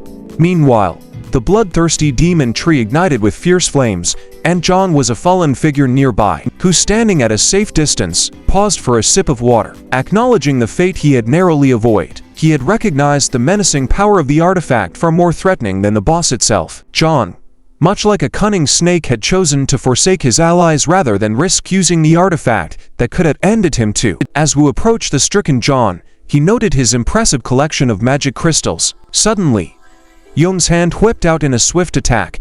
Wu, ever vigilant, sprang back just in time. A surprised Zhang questioned his detection, only to be met with Wu's playful scorn. Wu explained the signs of a player's demise and how Zhang's scatter items weren't the usual neat arrangement. He accused Zhang of a deceptive plot, throwing out his possessions as a tantalizing trap for Wu, intending to strike while he was mesmerized by the bounty. Zhang appreciated the astute observation with a laugh, even playfully comparing Wu to a venomous snake. But Wu was all too aware of his role as the game designer. When pressed about his survival, Zhang, teetering on the brink of death, saw no harm in revealing his secret. He had 2 unique artifacts, the Flame Dragon Roar and the Flame Dragon Protection, the latter being an expensive asset meant for combating a goddess martial artist. Yet, in an ironic twist, it had been wasted on Wu. Incredulous as to why the boss had not attacked Wu, Zhang was met with a simple response. They shared the same lineage, both hailing from the demon race. Zhang dismissed this as a jest, mockingly telling Wu to quit his lies. But upon seeing the change in Wu's demeanor, Zhang realized that the truth might be lying with his fallen body. With a knowing smirk, Wu activated his hunt mark, which highlighted Zhang's weak spots. It revealed that Zhang was barely hanging on to life, critically injured from the previous blast. A puzzled Zhang felt like a hunted prey, questioning the possibility of the young lad being stronger. He dismissed the thought as a far sense, was not even at level 20. In response, Wu underwent a transformation, lunging forward in his demon form, ready to confront Zhang. Engaged in a sudden battle, Zhang was caught off guard by Wu's fervent sword strike. Uncertain of Wu's identity, he implored for an answer. Yet, as he sank to his knees and surrendered, he realized the truth was akin to the divine martial artist, both entities transcending humanity. With the last resentful glance, he denounced Wu as a demon, a reward notification sprang into view, revealing his victory over a high-level player. It was an impressive feat, granting him 19,000 experience points and propelling him to level 17. Moreover, he had accomplished a hunting mission. His reward was 1 hunt value point, marking his first point out of a possible 100. The substantial experience he gained from the single-player kill left him pondering why he hadn't heard such strategy from others. Was it because of his demonic nature? Alongside this, he observed the hunt mark skill, which intriguingly seemed upgradable. He contemplated whether dark elves could also level up by hunting players. We then explored his inventory. The defeated players had left behind a trove of items, among which he discovered a unique sword. The moment he gripped it, it trembled unendingly. Its title was the Vibrator Metal Longsword, a B-rank weapon boasting an attack power of 6,575. Crafted from vibrating rock, the sword vibrated vigorously when wielded, thus escalating its destructive potential. However, its use was confined to players, and he surmised that only those of the Berserker class could maximize its capabilities. Next, he stumbled upon Wutu's transformation ring and a rank item enabling the wearer to use 2 artifacts at once. It was the magnum opus of Wutu, a genius artifact researcher of the elves race. The ring he knew only appeared in B rank or higher dungeons, which only formidable guilds had the strength to conquer. He pondered over how John could have acquired such a valuable item. Soon, people began to flock towards the site of their explosive battle. The Green Goat Guild's 9th Attack Force Squad was among them.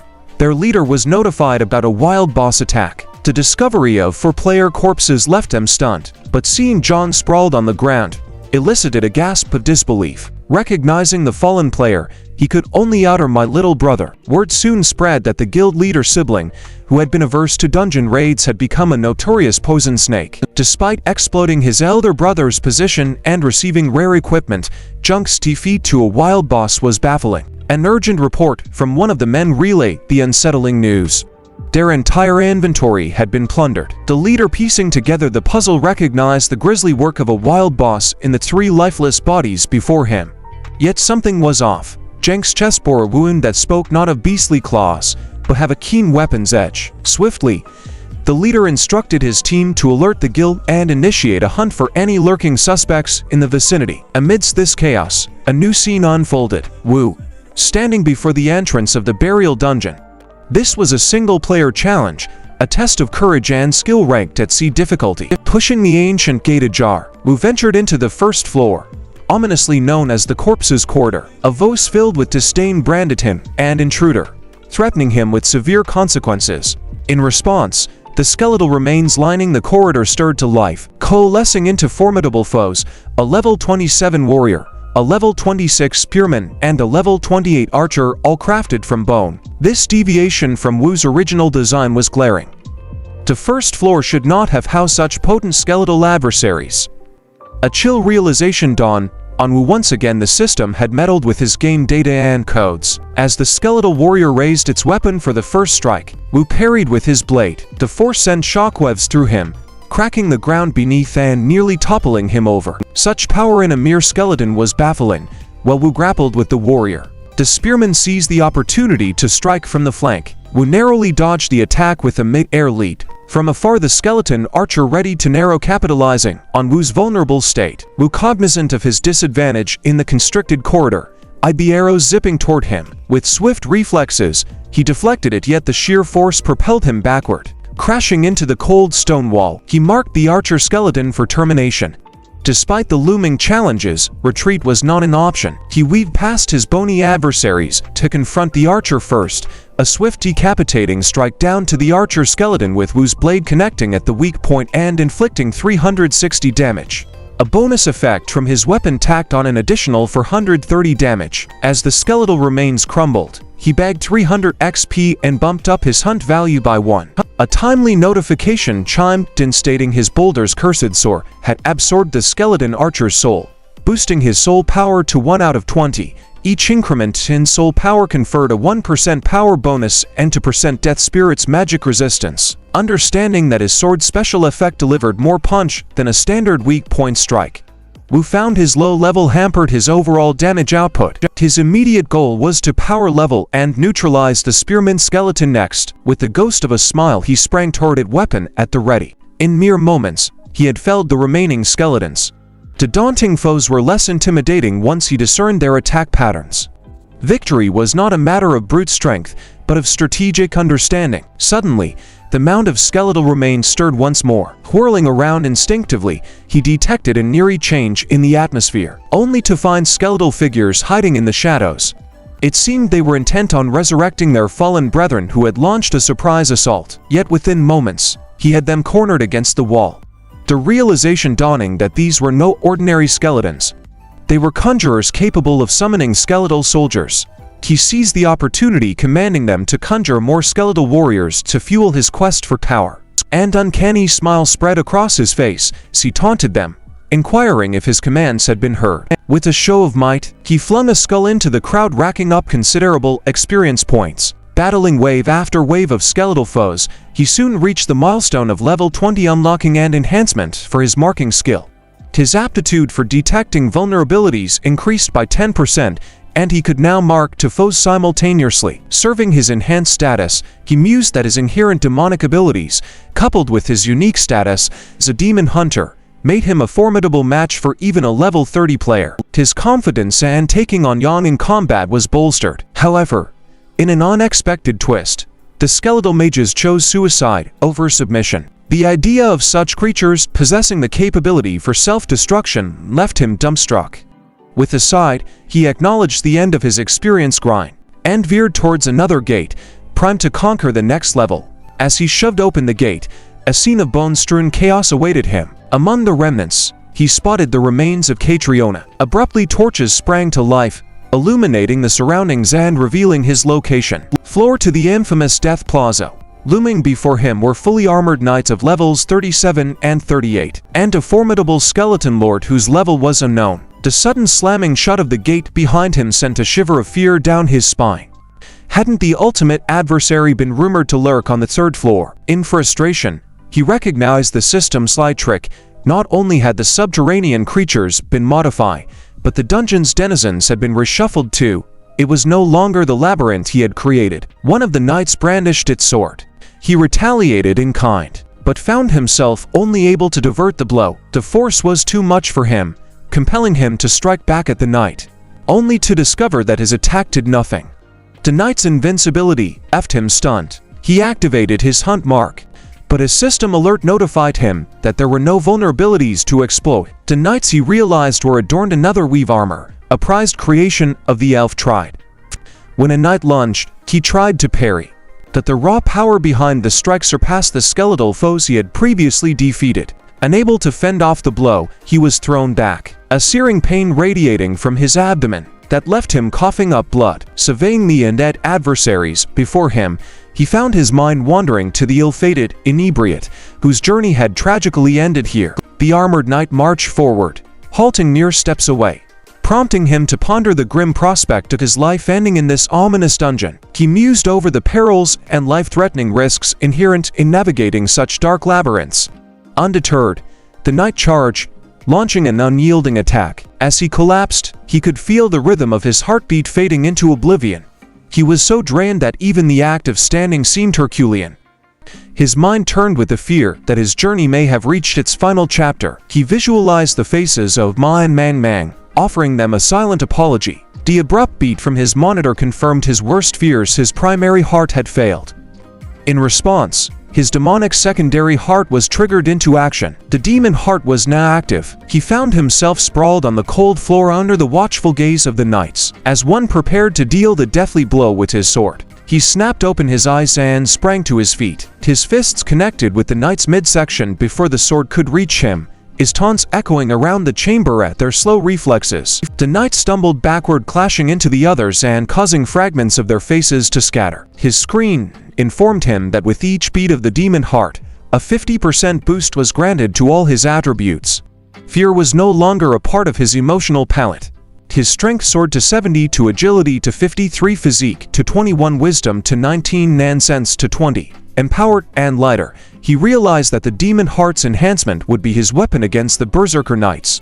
When a knight lunged at him, he sidestepped and slammed the knight's face into the ground with ease. But he was perplexed when the knight didn't stir. Grabbing its head confirmed its defeat, leaving him wondering why his experience points remained stagnant. His realization dawned. The armored knights were invincible. Boulder's cursed sword was impotent against them, for they were not death spirits, but mere marionettes of the boss. Checking his inventory, he understood that the moment he had set foot in this dungeon, he had been engaged in a battle with the boss. With a swift move, he unsheathed his vibro metal lawn sword, lunged at a knight, and split him in two. His confidence soared as he surveyed the defeated knights. He sliced through the neck of a skeleton, pierced another's chest, and shattered the remaining with a crushing stomp. After an intense struggle, the final remnants of the skeletal knights were defeated. He turned his attention towards the imposing skeleton boss. As he raised his gaze, he was taken aback by his undivided attention fixed on him. The atmosphere was thick with tension as it drew its sword and took a sweeping swing. Although the blow missed him, he realized the gaping power chasm between them. He stood there astonished, questioning if he was truly within a C-rank dungeon. He was sure the boss had purposefully skewed its attack. A direct hit would have spelled his demise. Despite the demon heart and undead bell, his intuition urged him to proceed with caution against this formidable foe. The boss seemed to echo his thoughts, questioning his humanity. A sudden question jolted him from his reverie, a stark reminder of the goddess's curse, and his victory over Jang that afforded him new experience. In response, he affirmed that he was no longer a part of the human race. The boss then made a surprising declaration. If he was no longer human, there would be no need to slay him. Confusion knotted his mind as he sought to understand the boss's motives. The boss informed him of a familiar energy it detected from his person and instructed him to reveal his inventory. As he sifted through various items, he wondered if any resonated with the boss's claims. Even the momentary distraction for Risk magazine only briefly diverted the boss's focus. The boss restated its sensing of something emanating from him. His hands closed around a necklace, and he presented it to the boss. Shock flashed across the boss's face as it exclaimed that the search of a century had come to an end. The item known as the Skyline Tree's Key was a sacred artifact of legendary level safeguarded by the elf tribe for countless generations. Its power was astounding, capable of controlling the Skyline Tree, erecting an impenetrable barrier and even coaxing the tree to flower and fruit. The resulting fruits would detonate upon touching the ground, leading to catastrophic damage. The revelation of the SSS rank item left him astonished. An underground dungeon dropping a legendary item seemed like a major glitch. He pondered whether the risk of his life was worthwhile to recover it, recognizing the formidable monster standing in his way. Just as he was grappling with these thoughts, an interface popped up, acknowledging the activation of the main mission, a request from the elf Prince Awesome. The Skyline Tree was under threat from an insidious energy. Amidst this unparalleled crisis, he was urged to deliver the Skyline Tree key to Elf King Nouveau, providing the king with the means to thwart the looming catastrophe. The thought of the skeletal boss being the elf Prince Asif began to make sense, especially considering the knight's elf armor. However, his immediate concern was to regain the key. He would mull over his subsequent moves later, but for now, he resolved to head to the Royal Palace and Skyline City on the Harvest Day, a sacred event for the elf tribe. Meanwhile, in the midst of the festivities, the elf prince Alset remained oblivious to the fact that an intruder was perusing the royal relics, ultimately making off with the Skyline Tree's key. With the key's loss, the tree's protective shield dissipated, inciting conflict between the Dark Elves and the Forest Elves. The elves held Assad accountable for the calamity, thus stripping him of his royal status and exiling him from the Skyline Tree. Undeterred, the deposed Assad embarked on a mission to retrieve the stolen key. His journey was marred by an ambush in the Mist Forest, proving lethal for everyone involved. The aftermath saw Assad's soul possessed by a malevolent force. Upon regaining consciousness, he discovered that he had become a lord of the burial dungeon, a captive in his own kingdom. 2 decades ago, a human had made his appearance. Os had harbored no desire to harm him. Yet the evil energy within him left him with no choice. Stunned by the revelation of a malignant force who grappled with the question of his own humanity, a puzzle Offset had initiated. He hadn't envisioned this menacing energy in his game design, making its existence an enigma. Unfazed, Wu disclosed his noble mission to Offset, asking for loss of his tears. In a surprising turn, Offset confessed to once owning this coveted item, but out of ennui during his long imprisonment, he had quaffed it. Struck by this revelation, Wu knew he was outmatched against Offset, yet a whimsical notion dawned upon him, making a soup of Offset. The surprising appearance of a ring from Offset diffused Wu's frustration, and he learned that Lasso's tears weren't the sole means of rescue.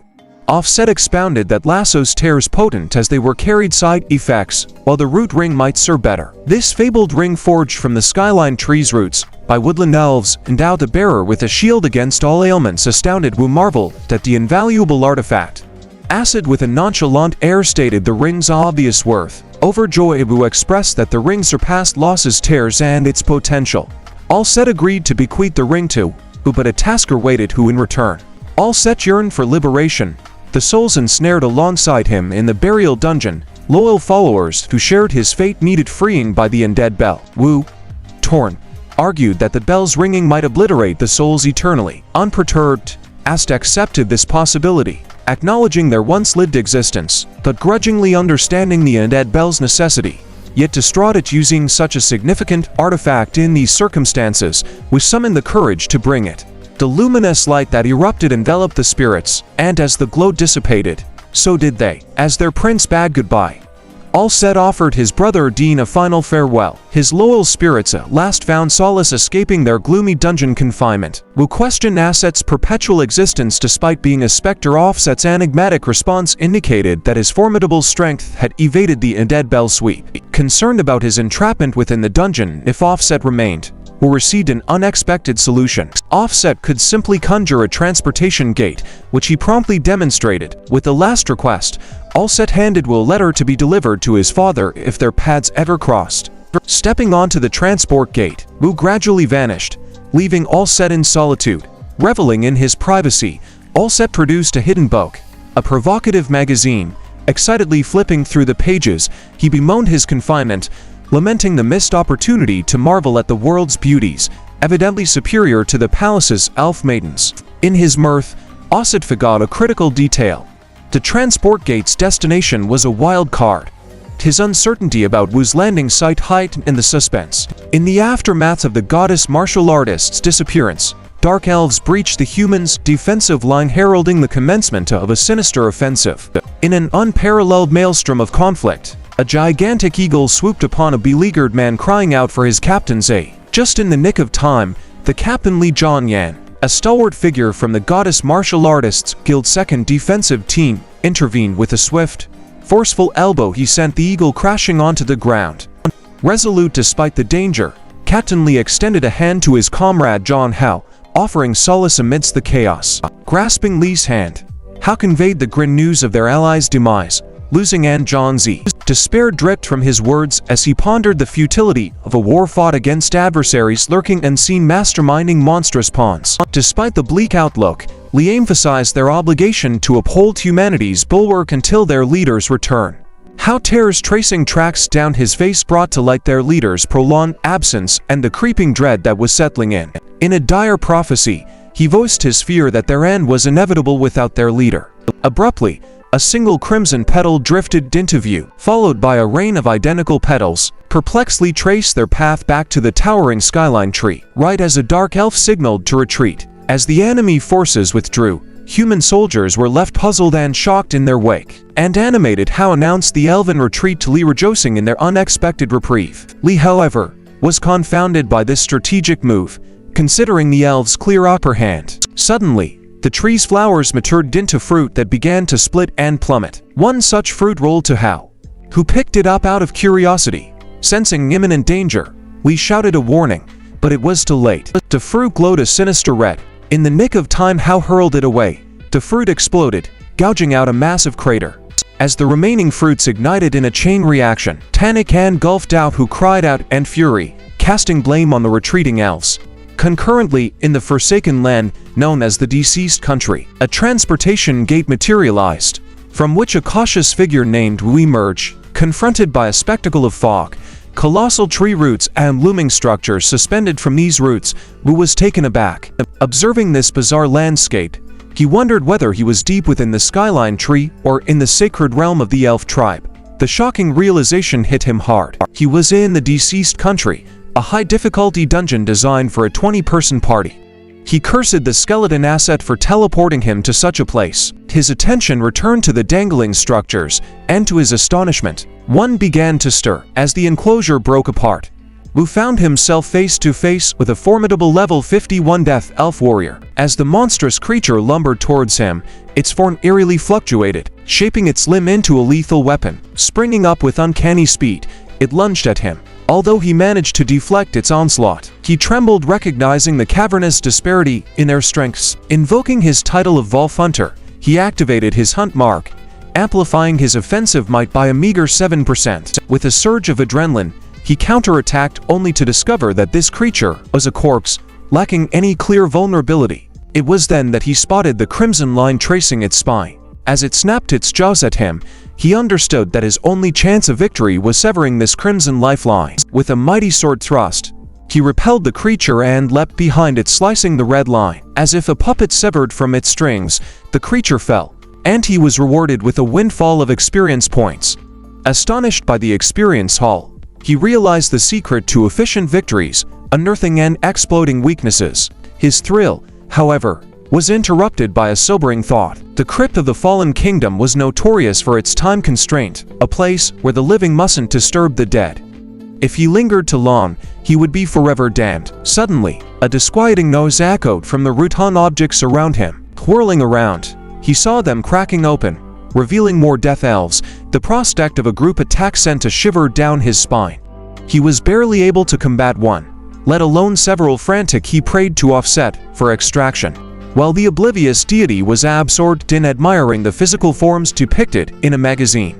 In an unexpected turn, he sneezed, bafflingly questioning whether skeletons could send ease. Eventually, the death elves were defeated, leaving him drained and exhausted. But his trials were far from over. His hand jerked uncontrollably, assailing him. His heart pounded with fear as he realized that he was losing command over his body due to some malignant virus.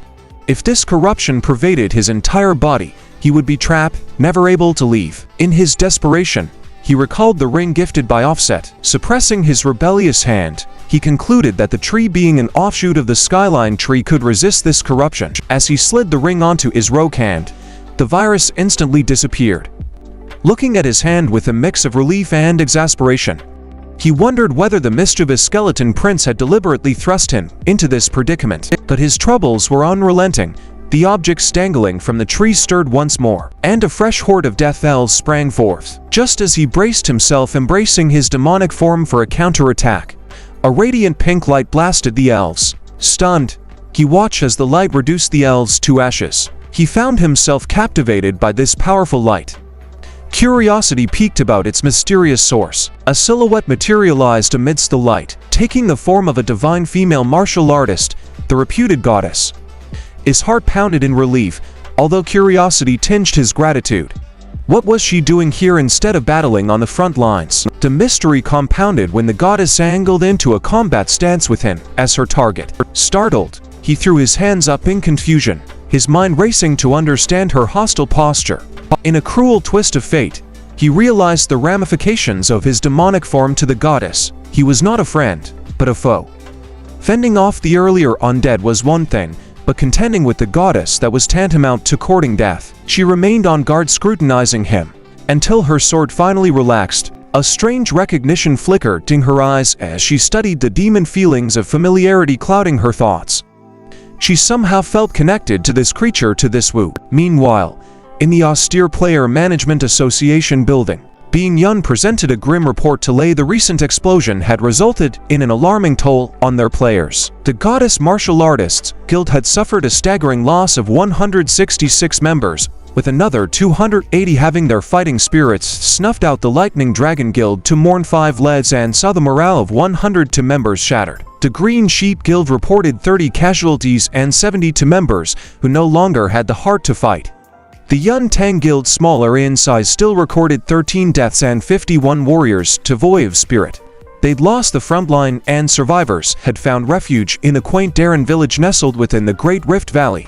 Being Young relayed the grim projection. If the skyline tree persisted in its explosion, Darren's village would be threatened in 2 days. Half a month later, S City would be within the radius of destruction. After a full month, the entire area within 500 meters of the skyline tree would be engulfed in a blazing inferno. At this terrifying news, Lei drummed his fingers anxiously on the table, inquiring about the higher-ups' contingency plans. The directive from above was simple, though daunting. Do everything in their power to halt the explosion. If they failed, an evacuation of S City would be inevitable. Les stood abruptly, his mind racing with the weight of their situation. As he left, he asked Bing Young about any news of the goddess martial artist, only to be met with silence. He instructed Bing Young to inform all players of their final desperate plan to attack the skyline tree, with or without the goddess's assistance. Meanwhile, back in the fallen country, the goddess leaned in close to her peculiar behavior, leaving him wondering if she had developed an appetite for demons. She asked him for food, revealing she had been starving for more than half a month. His transformation skill expired at that moment, causing his demonic form to gradually recede. The goddess, perplexed, questioned his metamorphosis into a human. His response came haltingly as he struggled to convey the paradoxical reality of his existence. Once a human cursed by the goddess, he had turned into a demon, which she believed him. She sniffed him again, stating her nose was exceptionally perceptive. According to her, he had not originally been a human. He gently nudged her away. Queering of hunger had driven her to lose her mind. Wu found it odd that she doubted his humanity. Delving into his pack, he presented a morsel of bread as a peace offering. The goddess, without hesitation, devoured the whole thing, leaving Wu astonished and slightly miffed at her insatiable appetite. As he observed her, he started to piece together her innocent naivete, and pondered on her origins as a goddess martial artist. Unanticipatedly, she admitted her own confusion about her celestial martial transformation. Just 6 months prior, when the game world had collided with Earth, she had been elevated to her current status, a revelation that sent shockwaves through Wu. He instinctively covered his mouth, but then paused, perplexed at how she deciphered his silent thoughts. With an air of casual dismissal, she warned him against overthinking. She had a unique passive ability, a mental radar that let her hear the thoughts of anyone within a 5-meter radius. Despite his earlier criticism, she didn't detect any malice from him, who instantly created distance. Careful to keep his secret identity as the game's designer under wraps, his survival depended on it. The goddess, gripping her shield, queried Wu about the route out of their current predicament. She'd spent over a month battling the undead elves, resorting to physical assaults, fire, burial, even magic, yet they remained undying. Wu, noticing her lack of tactical finesse, imagined himself utilizing her combat skills more effectively to escape the dungeon.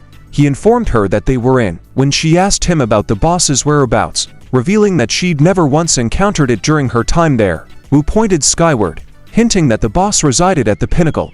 Upon hearing this, she promptly readied herself to ascend. Wu tried to interject to fully explain his plan, but she was already airborne, her spear poised for battle. Unfortunately, her ascent ended in a harsh fall back to Earth. Despite the fall's toll on her, she admitted her inability to conquer the boss. Wu then revealed that they were trapped in a difficulty-ranked dungeon, the toughest to conquer, and her status as a goddess martial artist wouldn't guarantee victory. Out of nowhere, a heavy thud shattered the ground. As Wu spun around, he was confronted by a gargantuan elf. The ominous note Orod, a level 90 monster with towering stats, and the wielder of the legendary artist twin swords. This figure had once been a noble elf king, but was now twisted and corrupted into a guard for the realm of the dead. The appearance of such a formidable boss sent shivers down Wu's spine. With the goddess armed only with the elf saint's sword, their chances of victory looked bleak. Wu found himself questioning the former elf king's transformation and the destructive alterations to his once harmonious game settings. The corrupted king then raised a gnarled hand, making Wu and the goddess brace for impact. Instead, it pointed an accusatory finger at Wu, branding him a thief. With a look of bewilderment, Wu gestured towards himself just as a digital prompt materialized in front of him. The interface inquired if he wished to transfer the key of the skyline tree to the elf king Notaro. Presenting the key, Wu queried if it was the item Orod sought. Orod took the key, interrogating Wu about the origins of a certain necklace, who informed him that it was a delivery entrusted to him by Orod's own son Offset, and he passed over a letter that further explained the situation. In a subsequent scene, Amidst the ash and remnants of the front line, a tree inspiration gate materialized from thin air. Wuan the goddess emerged, and he was taken aback by the sight of the blossoming skyline tree. He pondered the implications of this occurrence, the tree blooming while he was in possession of its key. As Wu grappled with this mystery, the goddess turned her attention to Li collapsed on the battlefield. She tried to heal him, but the digital interface advised that his health was critically low, making any healing magic ineffective. Li, weak but relieved at her return, warned her of his impending demise and suggested she conserve her energy. He pleaded with her to aid Captain Thunder Armadillo and the rest of their companions at the skyline tree, who indicated to the goddess the urgency of their situation. He explained that without the key, the skyline tree would be indestructible regardless of their efforts. Grasping his hand, she pulled him to his feet and cautioned him to hold on tight. She was about to make a swift dash. Wu's initial confusion was soon replaced with comprehension, as he felt his soul nearly rip away from his body in response to the goddess's incredible speed. Meanwhile, within the royal court of the skyline tree, the players anxiously observed the shield, behind which the malevolent dark elf smirked. Lade, also known as Thunder Armadillo, was an ordinary mercenary before the game world and reality collided.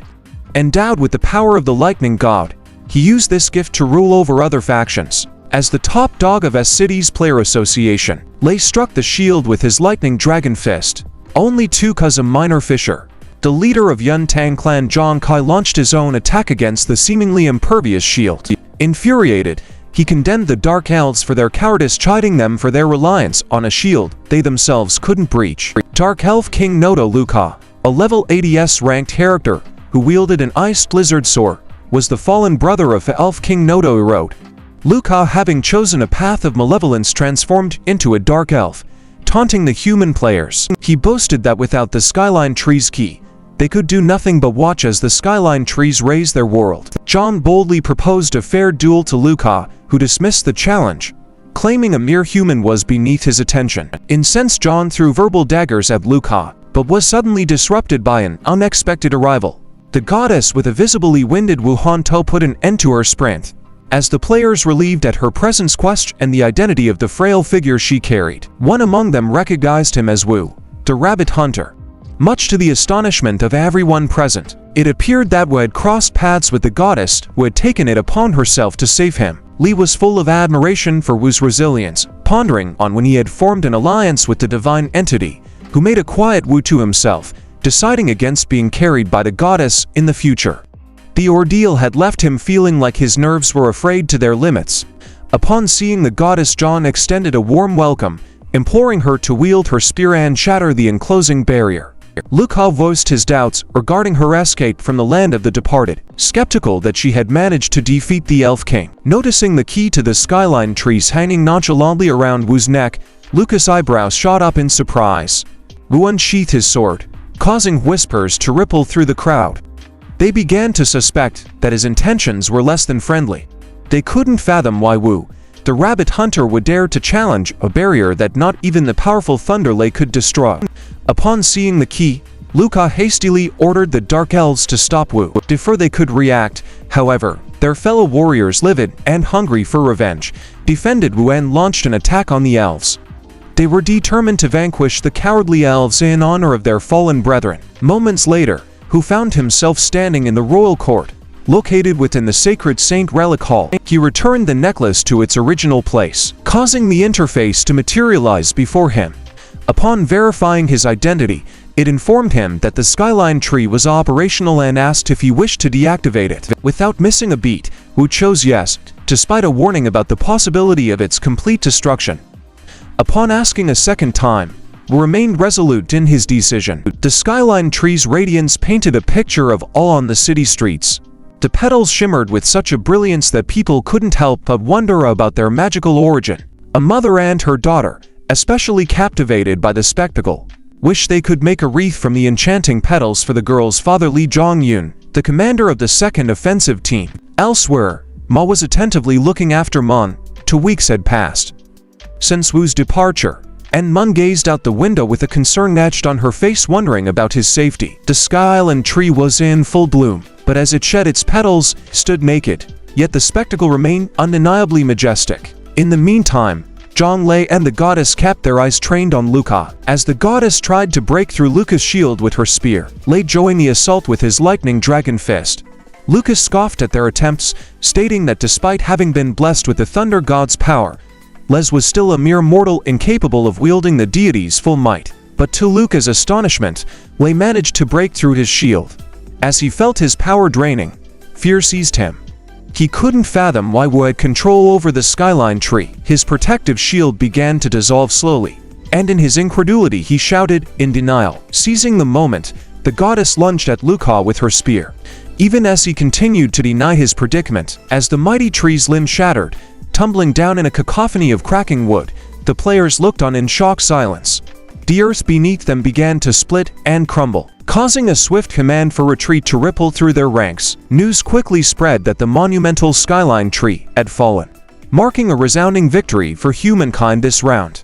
In the somber aftermath, at the hallowed grounds of S-City's player graveyard, people gathered to pay homage to their lost heroes. The goddess and other leaders respectfully placed fragrant flowers on the graves of the fallen, while the bereaved families mourned to their brave kin. On this mournful day, in 2032, gallant heroes were lost to the disaster of the skyline tree. Their valorous fight for humanity would forever be etched in the annals of history. Elsewhere in a hospital room, a nurse gasped as she saw a monk awaken. Her gaze, meeting the flickering lights outside, she quickly informed the director that the VIP patient in room had roused from her magic element syndrome. When Wu arrived weak but alert confessed she was hungry. Overwhelmed with joy, Wu enthusiastically offered to get her a hamburger and fried chicken. This prompted a stern rebuke from Ma, who reprimanded him for suggesting unhealthy food for the newly recovered monk. The room fell into a sudden hush as the goddess was shocked to discover that Wu had a child. A wave of melancholy washed over her, but then a burst of ethereal blue light shone from her body, meeting a similar glow from Monk's forehead. To everyone's astonishment,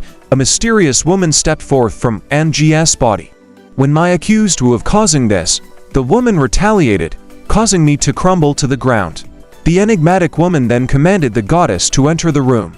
Upon her arrival, the woman revealed her identity to Wu. Leaving him in a state of bewilderment, she confessed to losing her divine powers during a previous encounter, but had not anticipated to find them within the goddess. Wu, piecing things together, asked if she was the goddess martial artist. She agreed to a certain extent, but clarified without her divine powers, she was no god. His next question about whether she was here to reclaim her powers was met with silence.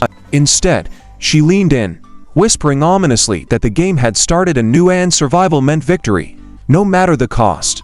Then, as abruptly as she had appeared, she planted a kiss on Wu's cheek and vanished, leaving Meng and the goddess in a state of stunned disbelief. Meng questioned the identity of the beautiful woman beside him, causing the goddess to blush and confusion and curiosity about her unexpected presence. Simultaneously, in the remote depths of the inland, an ominous creature clawed its way from the earth and took to the skies. As it unleashed a fearsome roar, a notification materialized, announcing the unlocking of the player's level. The game was indeed back in play. The game's elite player now boasted a towering level of 90. Nestled deep within a dungeon, a man found himself puzzled about the absence of the usual monstrous creatures and the chief monster, the boss. He informed his fellow adventurers about the eerily quiet dungeon, devoid of its usual terror. Yun Kong chimed in with information he'd gleaned from the player forum. The skyline tree had recently crumbled, and the dungeon had ceased to spawn the nightmare creatures. This sent Tension, who had recently splurged over $1 million on novel equipment after securing a player loan, into a frenzy of worrying about his looming debt. Now that monster battles were off the table, the bustling S-City's Chunga Street, a well-known hub for player commerce, had turned into a ghost town. Unemployed players were offloading their gear at dirt-cheap prices. The city was jolted by a massive explosion. Stores were raided by looters, but the once brave adventurers stood by spectating the unfolding chaos. Amidst this anarchy, a man asked his comrade about the number of recent thefts. His comrade grimly responded that if the association didn't wrangle control soon, S-City would turn into a sanctuary for lawbreakers. The discussion of this potential calamity was unfolding at a crucial meeting in the player association's towering building. Meanwhile, the goddess was grappling with a mix of embarrassment and curiosity. She had woken up last in Wu's infirmary, and was now pondering over her feelings for him and how to initiate a conversation. In another part of the room, The Green Sheep Guild's leader Jong Yun-han expressed his dissatisfaction about the association's crumbling state, criticizing the presence of random attendees at the meeting as disrespectful. Jong Kai quickly retorted, reminding Yuan-han that Wu had been their savior during the Skyline Tree's climactic battle. Despite this, union's arrogance held its ground. This caught the attention of a woman who suggested that if John's words were true, the city had been rescued by an underdog. She introduced herself to Wu as Du Care, the Chamber of Commerce's leader, and promised an diamond membership benefits for any future purchases. Wu thanked her graciously. This generous offer to Wu puzzled Jong, who wondered aloud why they had received only gold memberships after years of hard work.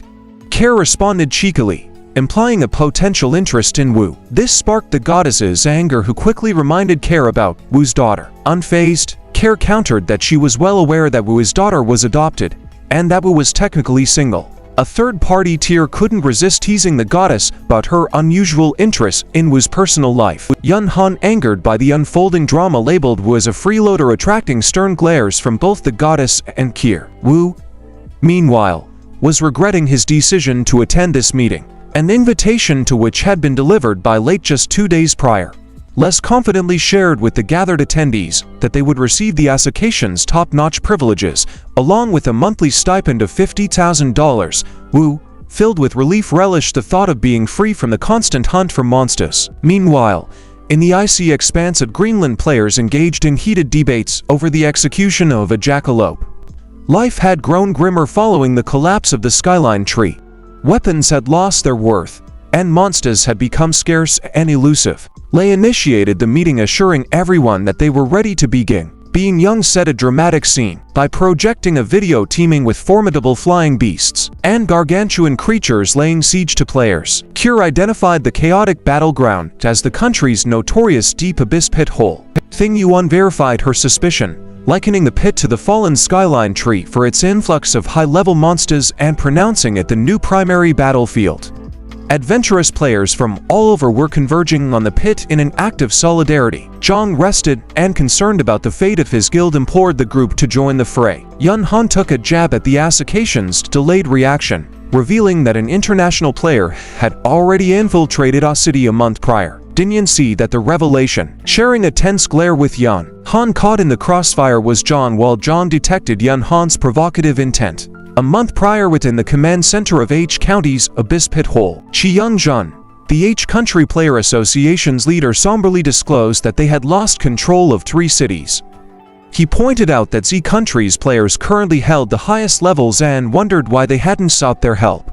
Jin Jian, Lion Minister and Disaster Officer of H Country, counter-argued, stating their high-level status and superior gear were the reasons to avoid involving the country. Their powerful players would likely monopolize the rewards from the Abyss Pit Hole. However, he conceded, if they were to share the Skyline Trees, loot and invitation could be extended. Raid Smith of M Country's Player Association confidently assured that they would manage the Deep Abyss with their formidable Tiger and White Bear guilds en route for support. Shiro Yusuk, the leader of their own association, confirmed the imminent arrival of their Dark Ninja and White Ghost guilds. The representatives from each nation expressed their gratitude, promising adequate compensation after the crisis. Despite the unity, Yun Zhen rebuked their approach, calling their treatment of the citizens a mockery.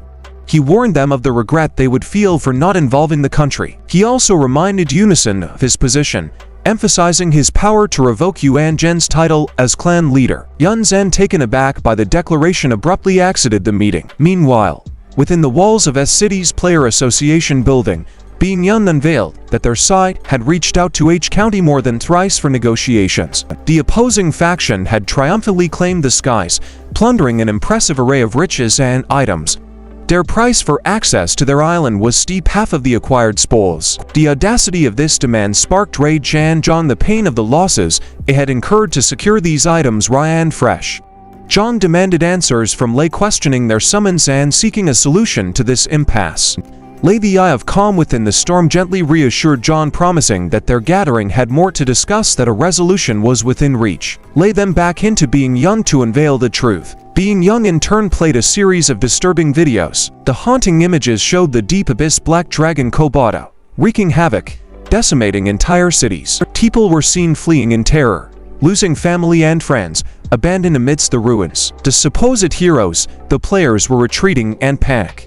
Monsters wreaked havoc on helpless citizens, while the players who were meant to be their saviors were paralyzed with fear. The enormity of the dragon's devastation shocked the leaders, drawing comparisons to a roaming doomsday device. John, on learning that these horrors had occurred nearly a day ago, was visibly shaken. The second eruption from the deep abyss was of a magnitude beyond anything they had ever faced before.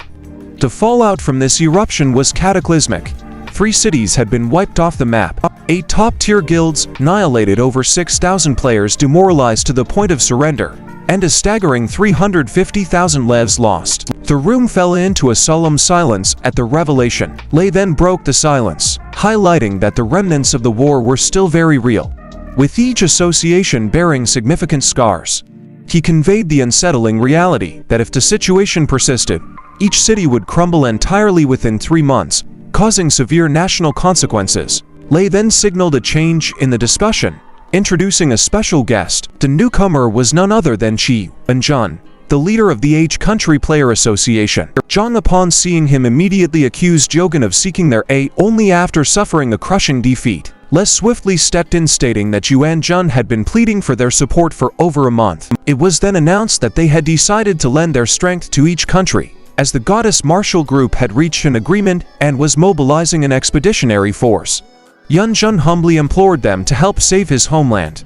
Leaving the room to fall into a contemplative silence once again, Lei turned to John, probing him for a response given his earlier passionate outbursts. John admitted that while he yearned to help after witnessing the video, he was reticent to risk the lives of his companions unnecessarily. With tears streaming down his face, Yuan Jun pleaded desperately for the salvation of his homeland. Rising from his chair, Yuan Han threw pointed questions at Yuan Jun, doubting his actions during the catastrophe. An air of indifference hung heavily around him as he declared the meeting futile and his lack of concern for Yuan Jun's country before storming off. Tier 2 took her leave, but not without issuing a veiled warning to the goddess. If she were to falter, who would be there to take over? Later, on a desolate highway, Julian probed a mysterious man about the situation at hand, inquiring about any possible leads. The man passed him a paper filled with revelations.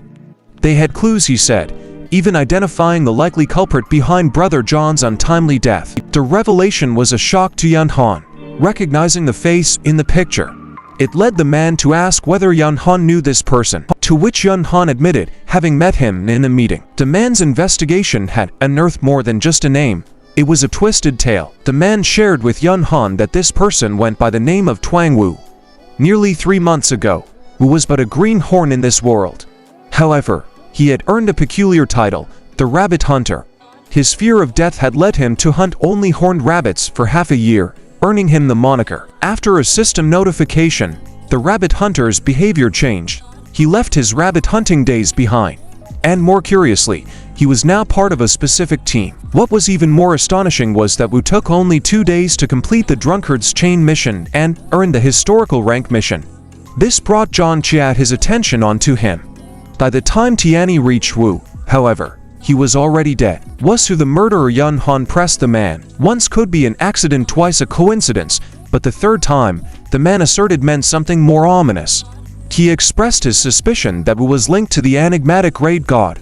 The man laid out a potential path. If they could reach the raid god through Wu, their Greenland guild could ascend to be the strongest in S City, even in the world, within 6 months. But there was a hurdle. Wu's friendship with the martial goddess. Yuan Han brushed it aside, believing they could bend Wu to their will, eliminating any potential trouble. When the man asked if Yuan Han intended to use the artifact, Yuan Han replied grimly that he wouldn't let Wu, the killer of his brother, die too easily. He would ensure Wu endured a fate worse than death. Meanwhile, alone in his apartment, Wu sat hunched in front of his computer. He pondered over the game design. According to it, the black dragon should protect its egg, never leaving the deep abyss. However, the power he witnessed was far beyond his design. After the Skyline Trees amateur incident, he understood that the game had evolved beyond his original design. Upon sighting an unexpected figure astride the formidable black dragon, his curiosity was piqued. Activating his hunter's mark, he recognized a force that potentially dwarfed the dragon's might. His mind spun back to the words of the enigmatic lady, reminding him of the unyielding reality of the game. Survival was victory. His thoughts meander through the enigma that was this game of gods, and he found himself recollecting the Elf King. With a grateful heart, he acknowledged his release. He gazed at his paper, drowning in perplexing thoughts. Was this his own creation turned reality, or had reality always included this game? And if an original world truly existed, how would he discern it? And the ominous force controlling the Elf King, what could that possibly be? In his state of reflection, Mon offered him a comforting cup of brewed tea. His hand gently ruffled Mom's hair, praising her good nature when his gaze captured what she saw outside their window. And energy surge massive in scale caught his attention on the interface. With urgency, he swept Mon into his arms and leapt out of the safety of their apartment. Landing safely, but leaving Mon disoriented, Yun Han knew, who was no easy prey. He was convinced of Wu's survival. Wu challenged Tia Han, wondering if he truly understood his actions, if he feared the retaliation of the association. Yun Han retorted his fear of the association non-existent and his unyielding resolve to accomplish his goal. The mention of Yun Han's younger brother provoked Wu to reveal Lonsor, the owner of which Yun Han immediately recognized.